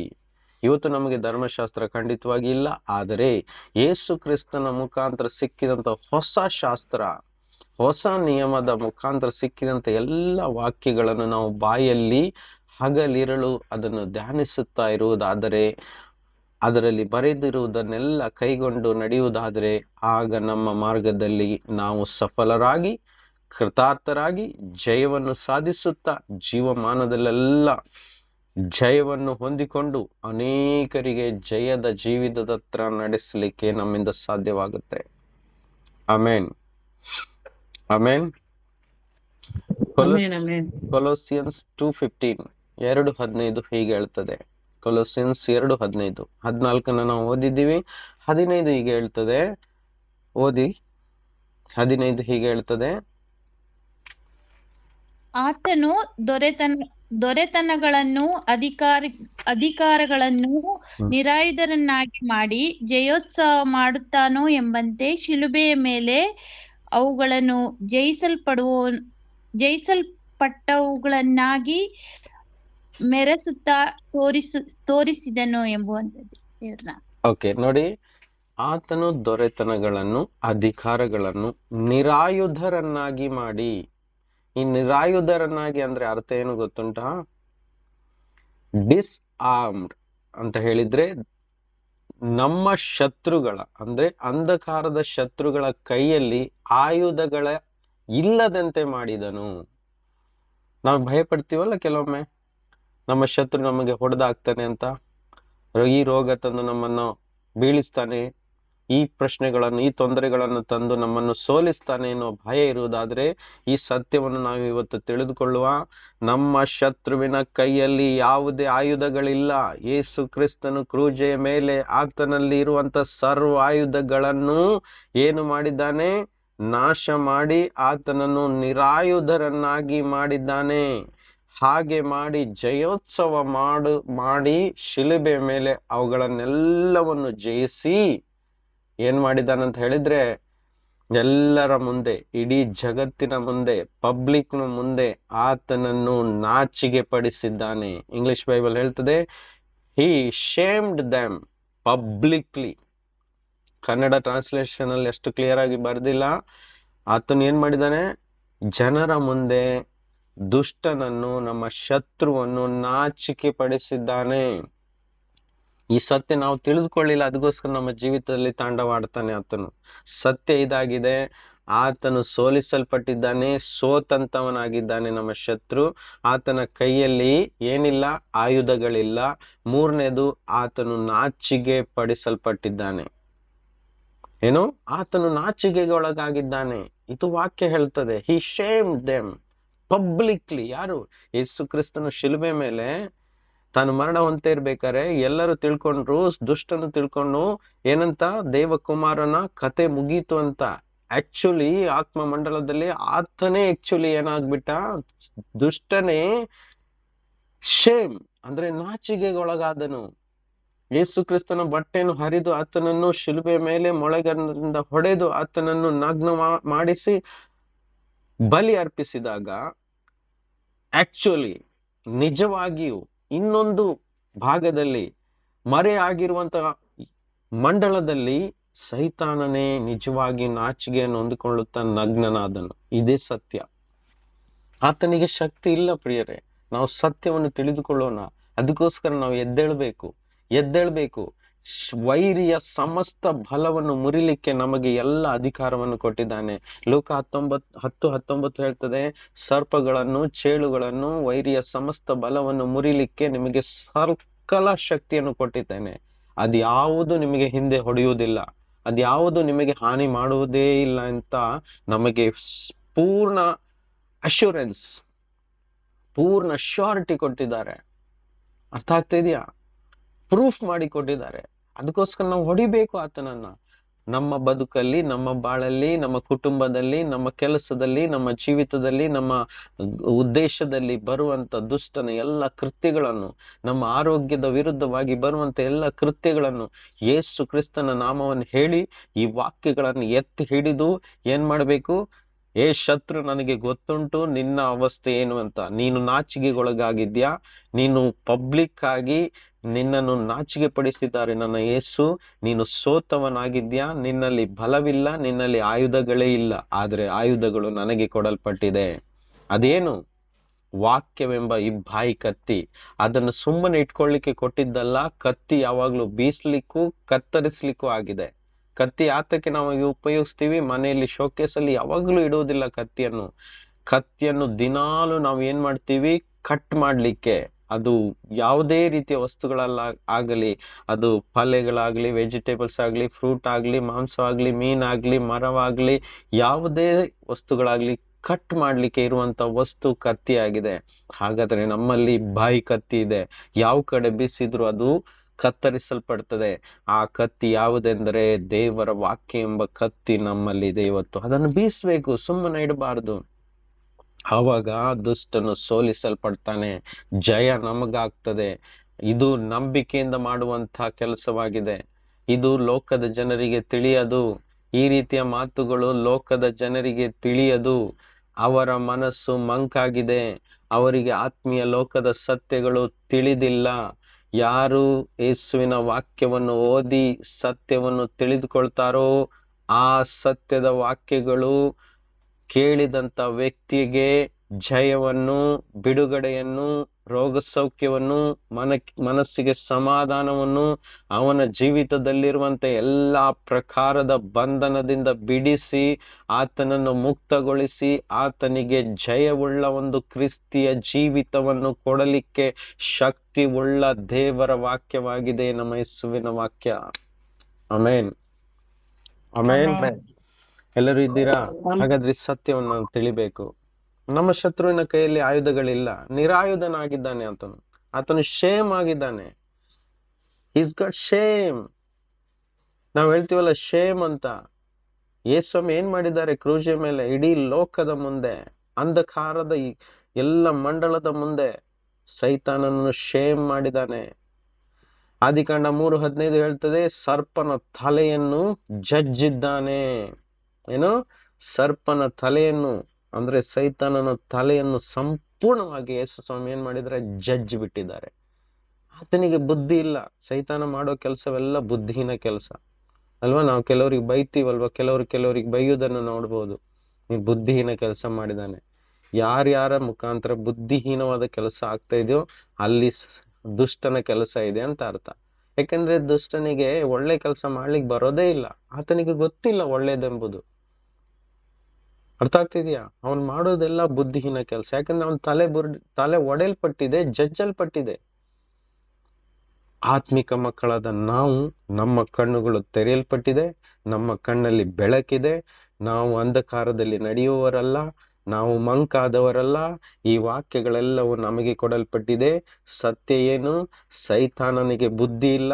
ಯಾಕೆ? ಯೇಸು ಕ್ರಿಸ್ತನು ಶಿಲುಬೆಯ ಮೇಲೆ ಆತನ ಬುದ್ಧಿಯನ್ನು, ಆತನ ತಲೆಯನ್ನು ಜಜ್ಜಿ ಆತನನ್ನು ಸಂಪೂರ್ಣವಾಗಿ ಸೋಲಿಸಿ ಬಿಟ್ಟಿದ್ದಾನೆ. ಅದೇ ಯೇಸು ಸ್ವಾಮಿ ಹೇಳಿದ ಮಾತಿನ ಅರ್ಥ. ಎಲ್ಲವೂ ತೀರಿತು. ಆತನನ್ನು ಮುಗಿಸ್ಬಿಟ್ರು. ಮೇನ್ ವಿಲನ್ ಫಿನಿಶ್ ಆಗ್ಬಿಟ್ಟಿದ್ದಾನೆ. ಅರ್ಥ ಆಗ್ತಿದ್ಯಾ? ಈ ಚಿಕ್ಕ ಪುಟ್ಟ ಆತ್ಮಗಳು ಇರ್ತಾವೆ ಅಲ್ಲ, ದುರಾತ್ಮಗಳು, ಅವಿಂದ ಏನು ಮಾಡಲು ಸಾಧ್ಯವಿಲ್ಲ. ನಮ್ಮ ಜೀವಿತಕ್ಕೆ ಭಯ ಪಡಲೇಬಾರ್ದು. ನಾವು ದಿನಾಲು ಪ್ರಾರ್ಥನೆಯಲ್ಲಿ ಎದ್ದೇಳ್ಬೇಕು, ಪ್ರಾರ್ಥನೆಯಲ್ಲಿ ಸಮಯವನ್ನು ಕಳಿಬೇಕು, ಯೇಸುವನ್ನು ಸ್ತುತಿಸ್ಬೇಕು, ನಿರಂತರವಾಗಿ ಯೇಸುವನ್ನು ಘನಪಡಿಸ್ಬೇಕು, ಆತನು ಮಾಡಿದಂತ ಒಳ್ಳೆ ಕಾರ್ಯವನ್ನು ಹೇಳ್ಬೇಕು. ಯೇಸುವೆ, ನೀನು ಸೈತಾನನ ತಲೆಯನ್ನು ಶಿಲುಬೆ ಮೇಲೆ ಜಜ್ಜಿದ್ದೀಯಾ, ಆತನನ್ನು ನಗ್ನ ಮಾಡಿದ್ದೀಯಾ, ಆತನನ್ನು ನಾಚಿಕೆ ಪಡಿಸಿದ್ದೀಯಾ, ಆತನನ್ನು ಬಲಹೀನವಾಗಿ ಮಾಡಿದ್ದೀಯಾ, ಆತನ ಎಲ್ಲ ಆಯುಧಗಳನ್ನು ನೀನು ಸರ್ವನಾಶ ಮಾಡಿದ್ದೀಯಾ, ನೀನು ಶಿಲುಬೆಯ ಮೇಲೆ, ಲೋಕದ ಮೇಲೆ ಜಯವನ್ನು ಹೊಂದಿದ್ದೀಯಾ. Price the lord. ಈ ರೀತಿಯಾಗಿ ಪ್ರಾರ್ಥನೆಯಲ್ಲಿ ದೇವರನ್ನು ಘನಪಡಿಸುವಾಗ ದೇವರ ಆತ್ಮನು ನಮ್ಮಲ್ಲಿ ಬಲಗೊಂಡು ನಮಗೆ ಪ್ರಕಟಣೆಯಲ್ಲಿ ನಡೆಸುತ್ತಾ ನಮ್ಮ ಕಣ್ಣುಗಳನ್ನು ತೆರೆದು ನಮಗೆ ಜಯೋತ್ಸವದಲ್ಲಿ ನಡೆಸುವನಾಗಿದ್ದಾನೆ. ಆಮೇಲೆ ಭಯವಿರುವುದಿಲ್ಲ. ಭಯ ಎಲ್ಲಿ ಬಂದಿದೆಯೋ ಅಲ್ಲಿ ದುರಾತ್ಮ ಸೇನೆಗಳಿದ್ದಾವೆ. ಭಯ ಪಡಬಾರ್ದು. ಯಾವುದೇ ಪರಿಸ್ಥಿತಿಗಳು ಬಂದು ಮುಂದೆ ನಿಂತಿರಲಿ, ಭಯ ಪಡಲೇಬಾರದು. ಯಾಕೆ? ಭಯದ ಆತ್ಮವನ್ನು ನಮಗೆ ಕೊಡಲ್ಪಟ್ಟಿಲ್ಲ. ಯಾವ ಆತ್ಮ ಕೊಟ್ಟಿದ್ದಾರೆ ನಮ್ಗೆ? ಪ್ರೀತಿಯ ಆತ್ಮ, ಸಮಾಧಾನದ ಆತ್ಮ, ಮನಸ್ಸಿಗೆ ಶಕ್ತಿ ಕೊಡುವ ಆತ್ಮವನ್ನು ನಮಗೆ ಕೊಟ್ಟಿದ್ದಾರೆ. ಜಯದ ಆತ್ಮವನ್ನು ನಮಗೆ ಕೊಟ್ಟಿದ್ದಾರೆ. ಬುದ್ಧಿಯ ಆತ್ಮವನ್ನು ನಮಗೆ ಕೊಟ್ಟಿದ್ದಾರೆ. ನಂಬಿಕೆ ಆತ್ಮವನ್ನು ನಮಗೆ ಕೊಟ್ಟಿದ್ದಾರೆ. ಆಮೇನ್, ಆಮೇನ್, ಹಲ್ಲೆಲೂಯ. ಪ್ರಕಟಣೆ 1:18 ಹೇಳ್ತದೆ. ಪ್ರಕಟಣೆ ರೆವಲ್ಯೂಷನ್ 1:18 ಹೇಳ್ತದೆ, ಸತ್ತವನಾದೆನು ಮತ್ತು ಈಗೋ ಯುಗ ಯುಗಾಂತರಗಳಲ್ಲಿ ಬದುಕುವನಾಗಿದ್ದೇನೆ. ಮರಣದ ಮತ್ತು ಪಾತಾಳದ ಬೀಗದ ಕೈಗಳು ನನ್ನಲ್ಲಿ ಇವೆ. ನೋಡಿ, ಯೇಸು ಸ್ವಾಮಿ ಮರಣವನ್ನೇ ಜಯಿಸ್ಬಿಟ್ಟಿದ್ದಾರೆ. ಏನು? ಯೇಸು ಸ್ವಾಮಿ ಮರಣವನ್ನೇ ಜಯಿಸ್ಬಿಟ್ಟಿದ್ದಾರೆ. ಹಲ್ಲೆಲೂಯ. ಯೇಸು ಸ್ವಾಮಿ ಮರಣವನ್ನೇ ಜಯಿಸ್ಬಿಟ್ಟಿದ್ದಾರೆ. ಇನ್ನು ಜಯಿಸ್ಲಿಕ್ಕೆ ಬಾಕಿ ಏನು ಉಳಿದಿಲ್ಲ. ಮರಣವೇ ಮರಣವೇ ನಿನ್ನ ಕೊಂಡಿವೆಲ್ಲಿ. ಮರಣ ಒಂದು ವಿಷವಾಗಿತ್ತು ಅಲ್ವಾ? ಮರಣವನ್ನೇ ಜಯಿಸ್ಬಿಟ್ಟಿದ್ದಾನೆ ಯೇಸು ಸ್ವಾಮಿ. ಇದೇ ಸತ್ಯ. ಈ ಲೋಕದ ಜನರಿಗೆ ಒಂದು ಆಸೆ ಅನ್ನೋದಿಲ್ಲ, ನಿರೀಕ್ಷೆ ಇಲ್ಲ. ನನ್ ಸತ್ರ ಮೇಲೆ ಮುಗೀತು ಕತೆ ಅಂತ ತಿಳ್ಕೊಂಡೇ ಜೀವಿಸ್ತಾ ಇರ್ತಾರೆ. ಒಂದು ಹೋಪ್ ಇಲ್ಲ ಯಾರಿಗೂ. ಪುನಃ ಎದ್ದು ಬರ್ತಾರೆ ಅನ್ನೋ ಹೋಪ್ ಸತ್ಯ ಈ ಲೋಕಕ್ಕೆ ಗೊತ್ತಿಲ್ಲ. ಅದಕ್ಕೋಸ್ಕರ ಸುವಾರ್ತೆ ಇದಾಗಿದೆ. ನಂಬದೇ ಇರೋವರಿಗೆ ಸುವಾರ್ತೆ ಇದಾಗಿದೆ. ಯೇಸು ಕ್ರಿಸ್ತನು ಸತ್ತು ಉಗಿಯಲ್ಪಟ್ಟು 3ನೇ ದಿನ ಎದ್ದು ಬಂದಿದ್ದಾನೆ. ಆತನನ್ನು ನಂಬಿದವರಿಗೆ ಪುನರುತ್ಥಾನ ಉಂಟು, ಪಾಪಕ್ಷಮೆ ಉಂಟು ಎಂಬುದೇ ಸುವಾರ್ತೆ ಆಗಿದೆ ಅಲ್ವಾ? ಹಾಗಾದ್ರೆ ಯೇಸು ಮರಣವನ್ನು ಗೆದ್ದ ಮೇಲೆ ಆತನನ್ನು ನಂಬಿದ ಆತನ ಮಕ್ಕಳು ಸಹ ಮರಣವನ್ನು ಗೆದ್ದಿದವರಾಗಿದ್ದೇವೆ. ಅರ್ಥ ಆಗ್ತಾ ಇದೆಯಾ? ನಾವು ಸಹ ಮರಣವನ್ನು ಗೆದ್ದಿದವರಾಗಿದ್ದೇವೆ. ವಾಕ್ಯ ಹೇಳ್ತದೆ 1 ಯೋಹನ್ನ 5:5, ಯೇಸು ದೇವರ ಮಗನೆಂದು ನಂಬಿದವರೇ ಅಲ್ಲದೆ ಲೋಕವನ್ನು ಜಯಿಸೋರು ಇನ್ಯಾರಿದ್ದಾರೆ? ಹಲ್ಲೆಲೂಯ. ನಾವು ಮರಣವನ್ನೇ ಜಯಿಸೋರಾಗಿದ್ದೇವೆ. ಆಮೇನ್. ಅದಕ್ಕೋಸ್ಕರ ಯೇಸು ಈ ಅಧಿಕಾರ ನಮಗೆ ಕೊಟ್ಟಿದ್ದು, ಸತ್ತವರನ್ನು ಎಬ್ಬಿಸಿ ಅಂತ. ಆ ಮಟ್ಟಕ್ಕೆ ಬೆಳಿಬೇಕಾದ್ರೆ ನಮ್ಮ ನಂಬಿಕೆಯನ್ನು ಹೆಚ್ಚಿಸ್ಕೊಳ್ಬೇಕು. ನನ್ನಿಂದ ಸಾಧ್ಯ, ನಾನೆಲ್ಲವನ್ನು ಮಾಡ್ಲಿಕ್ಕೆ ಸಾಧ್ಯ ಎಂಬ ವಾಕ್ಯವನ್ನು ನಮ್ಮ ಹೃದಯದಲ್ಲಿ ಇಟ್ಕೊಳ್ಬೇಕು. ಇದನ್ನು ದಿನಾಲು ಏನ್ ಮಾಡ್ಬೇಕು? ಧ್ಯಾನಿಸ್ಬೇಕು. ಯೆಹೋಶುವನಿಗೆ ಹೇಳಿದಂತೆ ನಿನ್ನ ಬಾಯಲ್ಲಿ ಹಗಲಿರುಳು ಇದನ್ನು ಧ್ಯಾನಿಸು. ಎಲ್ಲಿ? ನಿನ್ನ ಬಾಯಲ್ಲಿ. ಏನು? ನಮ್ಮ ಬಾಯಲ್ಲಿ ಹಗಲಿರುಳು ಧ್ಯಾನಿಸ್ಬೇಕು. ನನ್ನನ್ನು ಲೋಕವನ್ನು ಜಯಿಸುವುದಕ್ಕೋಸ್ಕರ ಕರೆದಿದ್ದಾನೆ. ಇಂದು ಈ ಲೋಕವನ್ನು, ಲೋಕದಲ್ಲಿರುವಂತದ್ದನ್ನು ನಾನು ಜಯಿಸ್ಲಿಕ್ಕೆ ಸಾಧ್ಯ. ನನ್ನಿಂದ ಸಾಧ್ಯವಲ್ವಾ? ಯಾಕೆ? ವಾಕ್ಯ ಹೇಳ್ತದೆ. ನಾವು ಯಾವುದನ್ನು ನಂಬಬೇಕಾಗಿಲ್ಲ. ವಾಕ್ಯ ನಮ್ಮ ಎದುರುಗಡೆಯಲ್ಲಿ ಉಂಟು. ನಾನು ಈ ಲೋಕವನ್ನು, ಲೋಕದಲ್ಲಿರುವಂತ ಮರಣವನ್ನು, ಲೋಕದಲ್ಲಿರುವಂತ ಶಾಪವನ್ನು ಜಯಿಸುವನಾಗಿದ್ದೇನೆ. ಶಾಪವನ್ನು ಜಯಿಸ್ಬೋದು ನಾವು. ಯಾಕೆ? ಶಾಪಕ್ಕೆ ಜಯವನ್ನು ಆಲ್ರೆಡಿ ಕ್ರಿಸ್ತನು 2000 ವರ್ಷಗಳ ಹಿಂದೆ ಶಿಲುಬೆ ಮೇಲೆ ನಮಗೆ ಕೊಟ್ಟಾಯ್ತು. ಅದೇ ಆತನು ಹೇಳಿದ ಮಾತಿನ ಅರ್ಥ. ಎಲ್ಲವೂ ತೀರಿತು, ಶಾಪವು ತೀರಿತು. ನಂಬವರಿಗೆಲ್ಲರಿಗೂ ಶಾಪವು ತೀರಿತು. ನಂಬವರೆಲ್ಲರಿಗೂ ಮರಣವು ತೀರಿತು. ನಂಬವರೆಲ್ಲರಿಗೂ ಅಶಾಂತಿ ಮುಗಿದು ಹೋಯಿತು. ನಂಬವರೆಲ್ಲರಿಗೂ ದರಿದ್ರತನ ತೀರಿತು. Praise the lord. Amen, amen. ನಮ್ಮ ಕಷ್ಟವನ್ನೆಲ್ಲವನ್ನು ಯೇಸು ಸ್ವಾಮಿ ಶಿಲುಬೆ ಮೇಲೆ ತೀರಿಸ್ಬಿಟ್ಟಿದ್ದಾರೆ. ಅದಕ್ಕೆ ಬೇಕಾದಂತ ಎಲ್ಲ ಬೆಲೆಯನ್ನು ಕಟ್ಟಿಬಿಟ್ಟು ಮುಗೀತು ಅಂತ ಹೇಳಿದ್ದಾರೆ. Hallelujah, amen.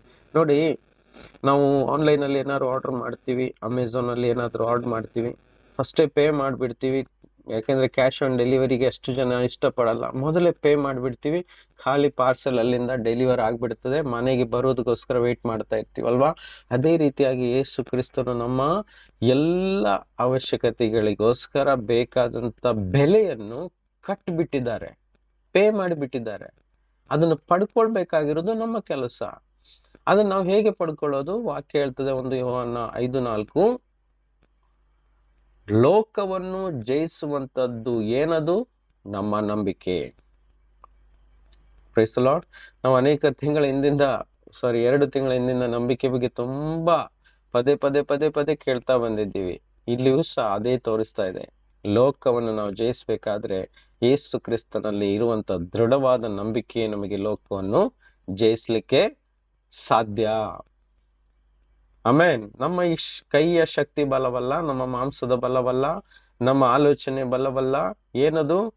ಕ್ರಿಸ್ತ ಯೇಸುವಿನ ಮೇಲಿರುವಂತ, ಅಂದ್ರೆ ಆತನ ವಾಕ್ಯದ ಮೇಲಿರುವಂತ ನಂಬಿಕೆ. ಅದು ನಿಜ, ಅದೇ ನಿಜ. ನಮ್ಮ ಕಣ್ಣಿಂದ ಕಾಣುವಂತದ್ದಿಂದ ಅಲ್ಲ ನಾವು ಜಯಿಸುವುದು. ನಮ್ಮ ಕಣ್ಣಿಗೆ ಕಾಣದೇ ಇರುವಂತದ್ದು. ಈ ವಾಕ್ಯ ನಮ್ಮ ಕಣ್ಣಿಗೆ ಕಾಣಿಸ್ತದ? ಈ ಕಣ್ಣಿಂದ ಖಾಲಿ ನಮಗೆ ಓದ್ಲಿಕ್ಕೆ ಆಗ್ತದೆ. ಇದು ಆತ್ಮ ಮಂಡದಲ್ಲೇ ಕೆಲಸ ಮಾಡುವಂತದ್ದಾಗಿದೆ.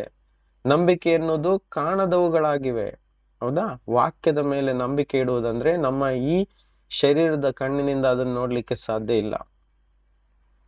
ವಾಕ್ಯವನ್ನು ನಾವು ಆತ್ಮಿಕ ಕಣ್ಣಿನಿಂದ ನೋಡುವುದೇ ನಂಬಿಕೆ ಆಗಿದೆ. ಅದನ್ನು ನಿಜವೆಂದು ತಿಳಿಯುವುದೇ ನಂಬಿಕೆ ಆಗಿದೆ. ಅದನ್ನು ಸತ್ಯವೆಂದು ನಿರೀಕ್ಷಿಸುವುದೇ ನಂಬಿಕೆ ಆಗಿದೆ. Praise the Lord. ಈ ರೀತಿಯಾಗಿ ನಾವು ಲೋಕದಲ್ಲಿ ಪ್ರತಿಯೊಂದನ್ನು ಜಯಿಸ್ಲಿಕ್ಕೆ ಸಾಧ್ಯ. ಎಲ್ಲರೂ ಇದ್ದೀರಾ ನನ್ನ ಜೊತೆ? ನಾವು ಲೋಕದಲ್ಲಿ ಜಯಿಸಬೇಕು. ಇನ್ನು ಜಯಿಸ್ಬೇಕು, ಜಯಿಸ್ಬೇಕು, ಜಯಿಸ್ಬೇಕು. ಇನ್ನು ಸೋಲನ್ನು ಅನುಭವಿಸಬಾರ್ದು. ನಮ್ಮ ಜೀವಿತದ ಅನೇಕ ಕ್ಷೇತ್ರದಲ್ಲಿ ಇನ್ನೂ ಸಹ ಸೋಲಿದ್ದಾವೆ. ಒಂದಲ್ಲ ಒಂದು ರೀತಿಯ ಸೋಲುಗಳು ನನ್ನ ಮತ್ತು ನಿಮ್ಮ ಜೀವಿತದಲ್ಲಿ ಇರಬಹುದು. ಆದರೆ ನಾವು ಜಯಿಸುವರಾಗ್ಬೇಕೆನ್ನುವುದು ಕರ್ತನ ಆಸೆ. ಈ ವಾಕ್ಯವನ್ನು ಇವತ್ತು ನಮ್ಮ ಹೃದಯದಲ್ಲಿ ಅಚ್ಚಳಿಸಿಕೊಳ್ಳೋಣ. 1 ಯೋಹಾನ 5:4. ಯಾಕೆಂದ್ರೆ ದೇವರಿಂದ ನೀನು ಹುಟ್ಟಿರುವುದಾದರೆ, ಕೇಳಿಸ್ತಾ ಇದೆ ಎಲ್ಲರಿಗೂ? Praise the Lord. ಓಕೆ. ನಾವು ಲೋಕದಿಂದ ಹುಟ್ಟಿರುವುದಾದರೆ ನಾವು ಲೋಕವನ್ನು ಜಯಿಸ್ತೇವೆ. ಸಾರಿ, ನಾವು ದೇವರಿಂದ ಹುಟ್ಟಿರುವುದಾದರೆ ನಾವು ಹುಟ್ಟಿದ್ದೇವಾ? ಕ್ರಿಸ್ತನನ್ನು ತನ್ನ ಸ್ವಂತ ರಕ್ಷಕನೆಂದು ಹೃದಯದಲ್ಲಿ ನಂಬಿ ಬಾಯಿಂದ ಅರಿಕೆ ಮಾಡಿದಾಗ ನಮಗೆ ಯೇಸು ಕ್ರಿಸ್ತ ನಮ್ಮ ಜೀವಿತದಲ್ಲಿ ಬಂದಾಯ್ತು. ನಾವು ಆತನ ಸ್ವಂತ ಮಕ್ಕಳಾದೆವು. ಹೌದಲ್ವಾ? ಹಾಗಾದ್ರೆ ನಾವು ದೇವರಿಂದ ಹುಟ್ಟಿದ್ದೇವೆ. ಈ ಲೋಕವನ್ನು ಜಯಿಸ್ಲಿಕ್ಕೆ ಸಾಧ್ಯವುಳ್ಳವರಾಗಿದ್ದೇವೆ. ಹಾಗಾದ್ರೆ ನಮ್ಮೊಳಗಿರುವಂತ ನಂಬಿಕೆಯೇ ಈ ಲೋಕವನ್ನು ಜಯಿಸ್ತದೆ. ಈ ವಾಕ್ಯವನ್ನು ಇವತ್ತು ದೃಢ ಮಾಡ್ಕೊಳ್ಳಿ. ದಯವಿಟ್ಟು ಈ ವಾಕ್ಯವನ್ನು ದೃಢ ಮಾಡ್ಕೊಳ್ಳಿ. ದೇವರಿಂದ ಹುಟ್ಟಿದಂತ ನಾವೆಲ್ಲರೂ ಲೋಕವನ್ನು ಜಯಿಸುವವರಾಗಿದ್ದೇವೆ. ಆಮೇನ್, ಆಮೇನ್. ಆ ನಂಬಿಕೆಯನ್ನು ಇವತ್ತು ದೃಢಪಡಿಸ್ಕೊಳ್ಳೋಣ. ನಮ್ಮ ಜೀವಿತದಲ್ಲಿ ಇನ್ನೂ ಸಹ ಅನೇಕ ವಿಷಯಗಳುಂಟಲ್ವಾ ಜಯಿಸ್ಲಿಕ್ಕೆ ಬಾಕಿ ಉಂಟಲ್ವಾ? ಅನೇಕ ಕಾಲಗಳಿಂದ ಅನೇಕ ವಿಷಯಗಳು ಇನ್ನೂ ಸಹ ಕ್ವಶನ್ ಮಾರ್ಕ್ ಆಗಿ, ಪೆಂಡಿಂಗ್ ಆಗಿ ಇನ್ನೂ ಸಹ ಬಾಕಿ ಉಳಿದಿದೆ. ಹೌದಾ? ನಮ್ಮೆಲ್ಲ ಪ್ರಶ್ನೆಗಳಿಗೆ ಉತ್ತರ ಇದಾಗಿದೆ. ಏನದು? ಯೇಸು ಕ್ರಿಸ್ತನನ್ನು ನಂಬುವವನು ಲೋಕವನ್ನು ಜಯಿಸುವನಾಗಿದ್ದಾನೆ. ಈ ವಾಕ್ಯವನ್ನು 100 ಸಲ ಬೇಕಾದ್ರೆ ನಾವು ಹೇಳುವ, ಅದರ ಶಕ್ತಿ ನಮ್ಮ ಜೀವಿತದಲ್ಲಿ ಅದು ಪ್ರಕಟವಾಗ್ತದೆ. ಯಾಕಂದ್ರೆ ಇದು ಸತ್ಯವಾಗಿದೆ, ಇದು ಸುಳ್ಳಲ್ಲ. ಯೇಸು ಕ್ರಿಸ್ತನ ವಾಕ್ಯ ಸತ್ಯವಾಗಿದೆ. ಯಾಕಂದ್ರೆ ಯೇಸು ಕ್ರಿಸ್ತನು ಸ್ವತಃ ಸತ್ಯವಾಗಿದ್ದಾನೆ. ಹಾಗಾದ್ರೆ ನಮ್ಮಲ್ಲಿರುವ ಬಲಹೀನತೆಗೆ ನಾವು ಏನ್ ಹೇಳೋಣ? ಕೆಲವೊಮ್ಮೆ ಭಯ, ಕೆಲವೊಮ್ಮೆ ಅನಾರೋಗ್ಯ, ಕೆಲವೊಮ್ಮೆ ತೊಂದರೆಗಳು, ಕೆಲವೊಮ್ಮೆ ಸಂಕಟ, ಕೆಲವೊಮ್ಮೆ ಅಸಮಾಧಾನ, ಇವೆಲ್ಲ ಬಂದು ನಮ್ಮನ್ನು ನೋಯಿಸ್ತಾ ಇರುವಾಗ ಏನ್ ಹೇಳ್ಬೇಕು ನಾವು? ವಾಕ್ಯ ಹೇಳ್ತದೆ, let the weak says I am strong. Yovela 3:10 ಹೇಳ್ತದೆ, ದುರ್ಬಲನು ಯೋವೇಲನ 3ನೇ ಅಧ್ಯಾಯ ವಾಕ್ಯ 10 ಹೀಗೆ ಹೇಳ್ತದೆ, ದುರ್ಬಲನು ಹೀಗೆ ಹೇಳಲಿ, ಏನೆಂದು? ನಾನು ಶೂರನೆಂದು ಹೇಳಲಿ. Praise the lord. Amen, amen. ನಾನು ಇವತ್ತು ಯಾರ ಹತ್ರ ಮಾತಾಡ್ತಾ ಇರ್ಬೇಕಾದ್ರೆ ಒಂದು ಮಾತು ಕೇಳಿದೆ. ಯಾರು ಟಿವಿ ಆಕ್ಟರ್ ಅನ್ಸುತ್ತೆ. ಅವನು ಏನ್ ಮಾಡಿದಾನಂತ ಹೇಳಿದ್ರೆ, ಅವನು ತನ್ನ ಕೈಯಲ್ಲಿ ಟ್ಯಾಟೂ ಮಾಡ್ಕೊಂಡು ಈ ವಾಕ್ಯವನ್ನು ಬರ್ಕೊಂಡಿದ್ದಾನೆ. ಯಾವ್ದದು? ಫಿಲಿಪಿಯರಿಗೆ ಬರೆದ ಪತ್ರ 4ನೇ ಅಧ್ಯಾಯ ವಾಕ್ಯ 13 ಅವನು ಬರ್ಕೊಂಡಿದ್ದಾನೆ. ಏನದು ವಾಕ್ಯ? ಫಿಲಿಪಿ 4:13, ಬಲಪಡಿಸುವ ಆತನಲ್ಲಿದ್ದುಕೊಂಡು ಎಲ್ಲಕ್ಕೂ ಶಕ್ತನಾಗಿದ್ದೇನೆ. ಅಂದ್ರೆ ನಾನು ಎಲ್ಲವನ್ನು ಮಾಡ್ಲಿಕ್ಕೆ ಶಕ್ತನಾಗಿದ್ದೇನೆ. I can do everything through Christ who gives me strength. ಅರ್ಥ ಆಗ್ತಿದ್ಯಾ? ಅದ್ರ ಅರ್ಥ ಏನು? ಕ್ರಿಸ್ತನಲ್ಲಿ ಇದ್ದಿಕೊಂಡು ನಾನು ಎಲ್ಲವನ್ನು ಜಯವನ್ನು ಹೊಂದಿಕೊಳ್ಬಹುದು, ನಾನು ಎಲ್ಲವನ್ನು ಪಡ್ಕೊಳ್ಬಹುದು. ಕ್ರಿಸ್ತನ ದೃಷ್ಟಿಯಲ್ಲಿ ಯಾವುದು ಯೋಗ್ಯವಾಗಿದೆಯೋ, ಯಾವುದು ಸತ್ಯವಾಗಿದೆಯೋ, ಯಾವುದು ನೀತಿಯುಳ್ಳದ್ದಾಗಿದೆಯೋ, ಯಾವುದು ಒಳ್ಳೆಯದಾಗಿದೆಯೋ, ಯಾವುದೆಲ್ಲ ದೇವರನ್ನು ಮಹಿಮೆ ಪಡಿಸ್ತದೋ ಅವೆಲ್ಲವನ್ನು ನಾವು ಪಡೆದುಕೊಳ್ಳಿಕ್ಕೆ ಕ್ರಿಸ್ತನು ಫುಲ್ ಪರ್ಮಿಷನ್ ಅನ್ನು ತನ್ನ ವಾಕ್ಯದ ಮೂಲಕ ನಮಗೆ ಕೊಟ್ಟಿದ್ದಾನೆ. This is the truth. ಇದು ಸತ್ಯ. ಈ ಸತ್ಯ ನಾವು ತಿಳ್ಕೊಂಡ್ರೆ ನಾವು ಬಿಡುಗಡೆಯನ್ನು ಹೊಂದ್ತೀವಿ. ಆಮೇನ್, ಆಮೇನ್. ಹಾಗಾದ್ರೆ ಬಲಹೀನತೆ ಇದೆಯಾ? ನಾವು ಹೇಳುವ ಇಲ್ಲ, ಬಲಹೀನತೆ ಅಲ್ಲ ಇನ್ನು ಮೇಲೆ ನನ್ನಲ್ಲಿ ಕೆಲಸ ಮಾಡುವುದು. ಅದು ನಮ್ಮ ಆಲೋಚನೆಯಲ್ಲಿದೆ ಬಲಹೀನತೆ. ನಾವು ಬಲಹೀನರಲ್ಲ, ಕ್ರಿಸ್ತನಲ್ಲಿ ನಾವು ಜಯಶಾಲಿಗಳು ಅಲ್ವಾ? ಎಲ್ರು ಹೇಳ್ರಿ, ಕ್ರಿಸ್ತನಲ್ಲಿ ನಾನು ಜಯಶಾಲಿಯಾಗಿದ್ದೇನೆ. ಆಮೇನ್. ನಾನು ಕ್ರಿಸ್ತನಲ್ಲಿ ಇದ್ದುಕೊಂಡು ಎಲ್ಲವನ್ನು ಮಾಡ್ಲಿಕ್ಕೆ ಶಕ್ತನಾಗಿದ್ದೇನೆ. ಹೌದಾ? ನಮ್ಮ ಬುದ್ಧಿಯಿಂದಲ್ಲ, ನಮ್ಮ ಶಕ್ತಿಯಿಂದಲ್ಲ. ಅದಕ್ಕೆ ವಾಕ್ಯ ಹೇಳ್ತದೆ, ಪರಾಕ್ರಮದಿಂದಲ್ಲ, ಬಲದಿಂದಲ್ಲ, ಎಲ್ಲವೂ ಪರಿಶುದ್ಧ ಆತ್ಮನಿಂದಲೇ ಸಾಧ್ಯ. ಹಾಗಾದ್ರೆ ನಮ್ಮೊಳಗಿರುವ ಆತನು ಈ ಲೋಕದಲ್ಲಿರುವ ಆತನಿಗಿಂತ ದೊಡ್ಡವನು. ಆತನೇ ಕ್ರಿಸ್ತನ ಆತ್ಮನು. ಆತನು ಲೋಕವನ್ನು ಜಯಿಸಿದ ಆತನು ಇವತ್ತು ಎಲ್ಲಿದ್ದಾನೆ? ನಮ್ಮೊಳಗಡೆ ಇದ್ದಾನೆ, ನಮ್ಮ ಹೃದಯದಲ್ಲಿ ಕೂತ್ಕೊಂಡಿದ್ದಾನೆ. ಅದಕ್ಕಾಗಿ ನಾವು ಈ ಲೋಕವನ್ನು ಜಯಿಸ್ಲಿಕ್ಕೆ ಸಾಧ್ಯ. ಆತನಿಗೆ ಒಳಗಾಗೋಣ, ಆತನಿಗೆ ಒಳಗಾಗೋಣ. ಎಷ್ಟು ನಾವು ಆತನಿಗೆ ಒಳಗಾಗ್ತೀವೋ ಅಷ್ಟು ನಾವು ಶಕ್ತಿಯನ್ನು ಅನುಭವಿಸ್ಲಿಕ್ಕೆ ಸ್ಟಾರ್ಟ್ ಆಗ್ತೀವಿ. ಶಕ್ತಿ ಕೊಟ್ಟು ಬಿಟ್ಟಿದ್ದಾರೆ, ಡಿಕ್ಲೇರ್ ಮಾಡಿಬಿಟ್ಟಿದ್ದಾರೆ ಕ್ರೂಜಿಯ ಮೇಲೆ. ಆ ಜಯವನ್ನು ನಮಗೋಸ್ಕರನೇ ಅವರು ಪಡೆದುಕೊಂಡು ತೀರಿತು ಅಂತ ನಮಗೆ ಕೊಟ್ಟು ಬಿಟ್ಟಿದ್ದಾರೆ. ಇವತ್ತು ಅದನ್ನು ನಂಬಿಕೆಯಿಂದ ಪಡೆದು ನಮ್ಮ ಜೀವಿತದಲ್ಲಿ ಅಳವಡಿಸ್ಕೊಳ್ಬೇಕು ಅಷ್ಟೇ. ಅದಕ್ಕಾಗಿ ವಾಕ್ಯವನ್ನು ಪದೇ ಪದೇ ಹಗಲು ರಾತ್ರಿ ನಮ್ಮ ಬಾಯಿಯಲ್ಲಿ ನಿರಂತರವಾಗಿ ಅದು ನುಡಿತಾ ಇರಬೇಕು, ಅದು ಮೆಲುಕು ಹಾಕ್ತಾ ಇರಬೇಕು. ಅಂತ ಹೇಳಿದ್ರೆ ಧ್ಯಾನಿಸ್ತಾ ಇರಬೇಕು, ವಾಕ್ಯವನ್ನೇ ಮಾತಾಡ್ತಾ ಇರಬೇಕು. ಆಮೇನ್, ಆಮೇನ್. ವಾಕ್ಯವನ್ನೇ ಮಾತಾಡ್ತಾ ಇರಬೇಕು, ವಾಕ್ಯವನ್ನೇ ಹೇಳ್ತಾ ಇರಬೇಕು. Hallelujah, hallelujah. ಇದ್ದೀರಾ ಎಲ್ರು? Price the lord, price the lord, price the lord, price the lord, price the lord. ನಾವು ಮಾತಾಡುವಾಗಲೆಲ್ಲ ದೇವರ ವಾಕ್ಯವನ್ನು ನುಡಿಯೋರಾಗ್ಲಿ, ನಾವು ನುಡಿಯೋರಾಗ್ಬೇಕು. Amen, amen. ಓಕೆ, ರೋಮ 5:6, ರೋಮ 5:6.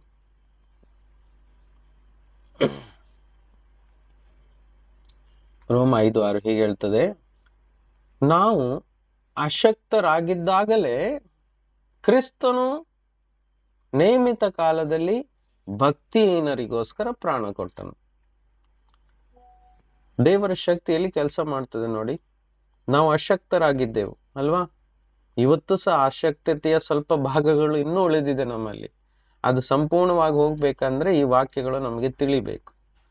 ನಾವು ಅಶಕ್ತರಾಗಿದ್ದಾಗಲೇ ಅಂದ್ರೆ ಬಲಹೀನರಾಗಿದ್ದಾಗಲೇ ಯೇಸು ಕ್ರಿಸ್ತನು ನೇಮಿತ ಕಾಲದಲ್ಲಿ ಅಶಕ್ತರಾಗಿರುವಂತ ಭಕ್ತಿಹೀನರಿಗೋಸ್ಕರ ಪ್ರಾಣ ಕೊಟ್ಟನು. ಹೌದಾ?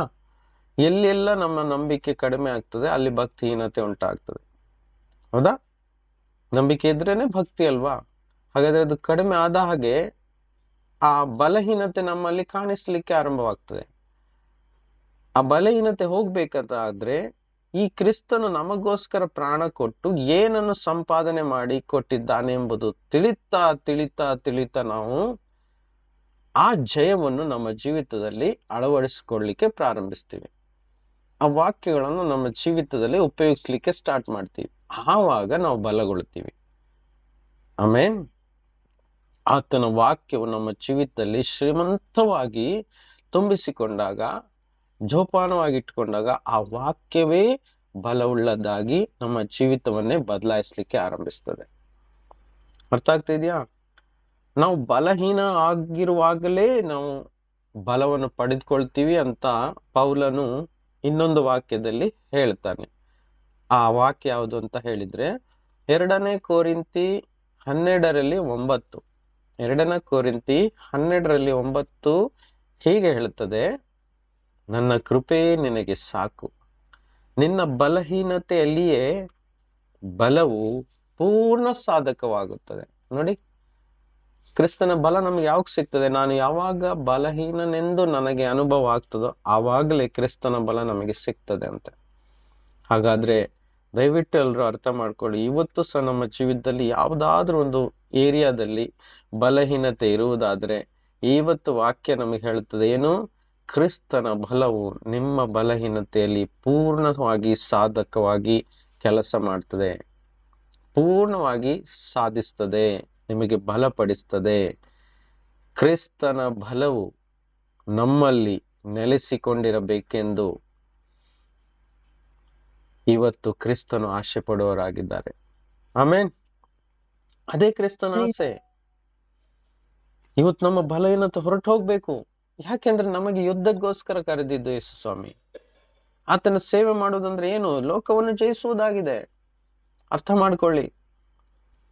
Price the lord. ಆಮೇನ್. ಕ್ರಿಸ್ತನು ನಮ್ಮನ್ನು ಕರೆದದ್ದು, ಆತನ ನಂಬಿಕೆಯಲ್ಲಿ ಕರೆದದ್ದು ಯಾತಕ್ಕಾಗಿ? ನಾವು ಈ ಲೋಕವನ್ನು ಜಯಿಸುವುದಕ್ಕಾಗಿ. ಅರ್ಥ ಆಗ್ತಾ ಇದೆಯಾ? ಈ ಲೋಕವನ್ನು ಜಯಿಸ್ಬೇಕು ಅಂತ ಕ್ರಿಸ್ತನು ನಮ್ಮನ್ನು ಕರೆದದ್ದು. ಹಾಗಾದ್ರೆ ಇವತ್ತು ನಾವು ಜಯಿಸುವ ಹಾದಿಯಲ್ಲಿದ್ದೇವೆ. ನಾವು ಲೋಕವನ್ನು ಜಯಿಸ್ಬೇಕು. ಆಮೇನ್. ನಾವು ಲೋಕವನ್ನು ಜಯಿಸ್ಬೇಕು ಅಂದ್ರೆ ಅರ್ಥ ರೋಗವನ್ನು ಜಯಿಸ್ಬೇಕು. ರೋಗವನ್ನು ಜಯಿಸ್ಬೇಕು. ಎಲ್ಲ ತರದ ನೋವುಗಳನ್ನು, ನಮ್ಮ ಶರೀರದಲ್ಲಿ ಓಡಾಡುವಂತ ಎಲ್ಲ ನೋವನ್ನು ನಾವು ಜಯಿಸ್ಬೇಕು. ದಿನಾಲು ಇದನ್ನು ನಾವು ಏನ್ ಮಾಡ್ಬೇಕು? ಧ್ಯಾನಿಸ್ಬೇಕು ಅಂತ ಹೇಳಿದ್ರೆ ದಿನಾಲು ಇದನ್ನು ಪ್ರಾಕ್ಟೀಸ್ ಮಾಡ್ಬೇಕು. ಧ್ಯಾನ ಮಾಡುವುದು ಅಂತ ಹೇಳಿದ್ರೆ ಪ್ರಾಕ್ಟೀಸ್ ಮಾಡೋದು. ಯಾವುದನ್ನು ತೆಗೆದು ಪ್ರಾಕ್ಟೀಸ್ ಮಾಡೋದು? ಆತನ ಈ ಸತ್ಯವುಳ್ಳ ವಾಕ್ಯವನ್ನು ತೆಗೆದುಕೊಂಡು ನಾವು ಪ್ರಾಕ್ಟೀಸ್ ಮಾಡಬೇಕು. ಆಮೇನ್. Praise the lord. ಹಾಗಾದ್ರೆ ದಿನಾಲು ನಾವು ಈ ಸತ್ಯ ವಾಕ್ಯವನ್ನು ಏನು? ನಾನು ಲೋಕವನ್ನು ಜಯಿಸುವವನಾಗಿದ್ದೇನೆ. ನಾನು ಕ್ರಿಸ್ತನಲ್ಲಿ ಇದ್ದುಕೊಂಡು ಎಲ್ಲವನ್ನು ಮಾಡ್ಲಿಕ್ಕೆ ನನ್ನಿಂದ ಸಾಧ್ಯ. ಹಲ್ಲೆಲೂಯಾ ಅಂತ ಹೇಳ್ಕೊಳ್ತಾ ಪ್ರಾರ್ಥನೆಯಲ್ಲಿ ಈ ವಾಕ್ಯವನ್ನು ಎತ್ತಿ ಹಿಡಿಬೇಕು.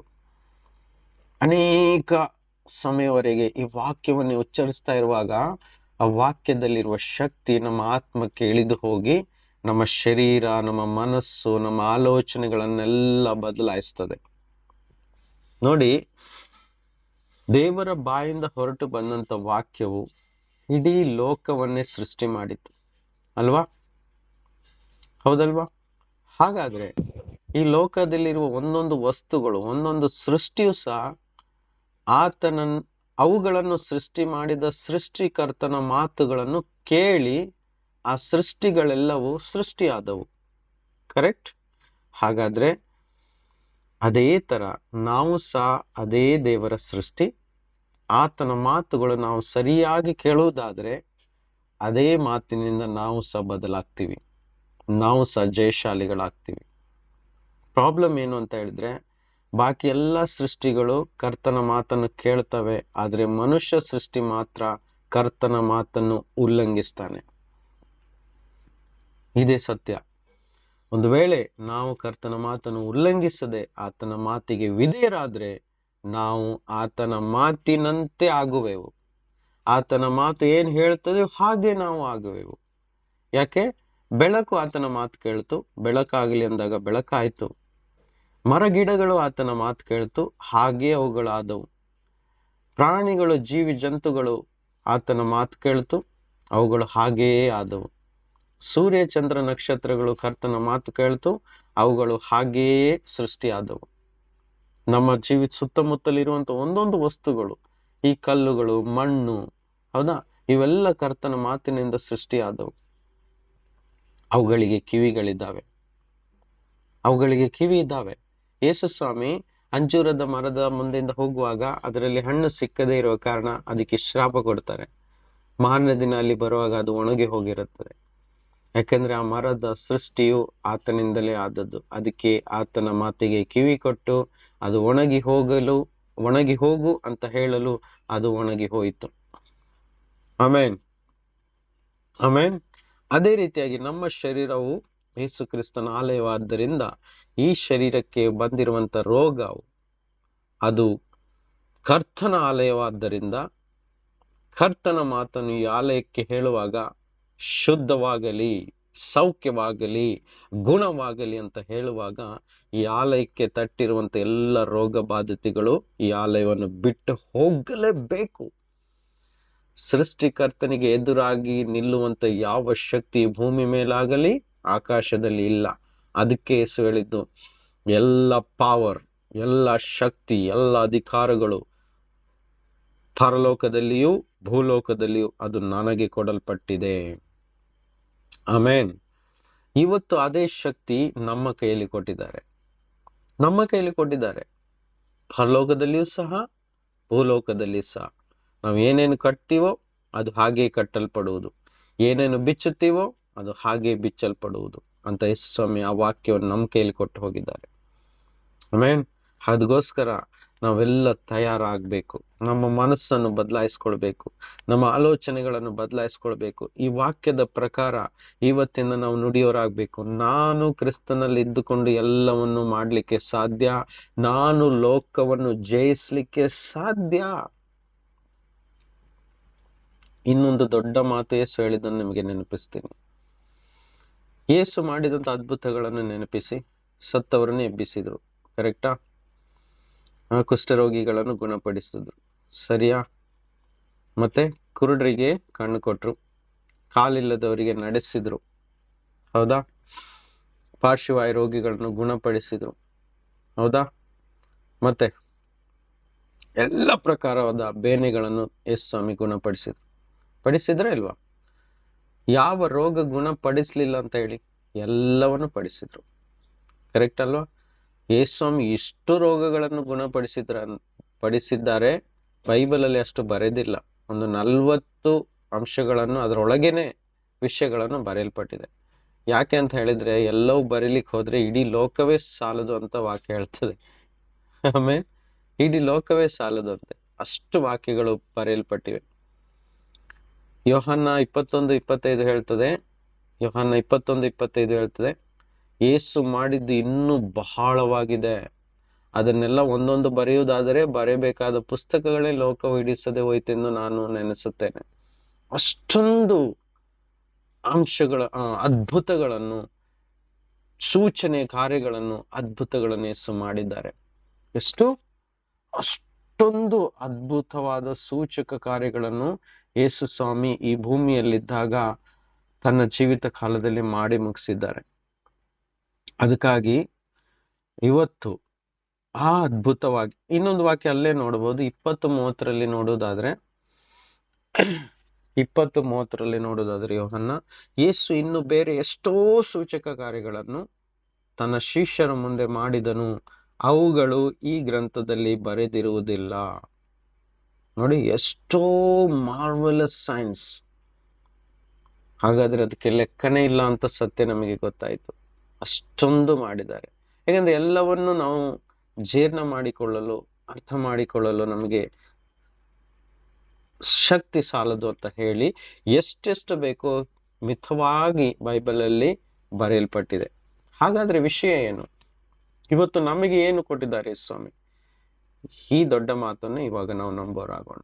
ಯೋಹನನ ಸುವಾರ್ತೆ 14, ಕೊನೆಯದಾಗಿ ಈ ವಾಕ್ಯ ಹೇಳಿ ನಾನು ನಿಲ್ಲಿಸ್ತೇನೆ. ಯೋಹನನ ಸುವಾರ್ತೆ 14 ವಾಕ್ಯ, ಯೋಹನ್ನ 14 ವಾಕ್ಯ 12. ವಾಕ್ಯ 12 ಯಾರಾದ್ರೂ ಓದಿ.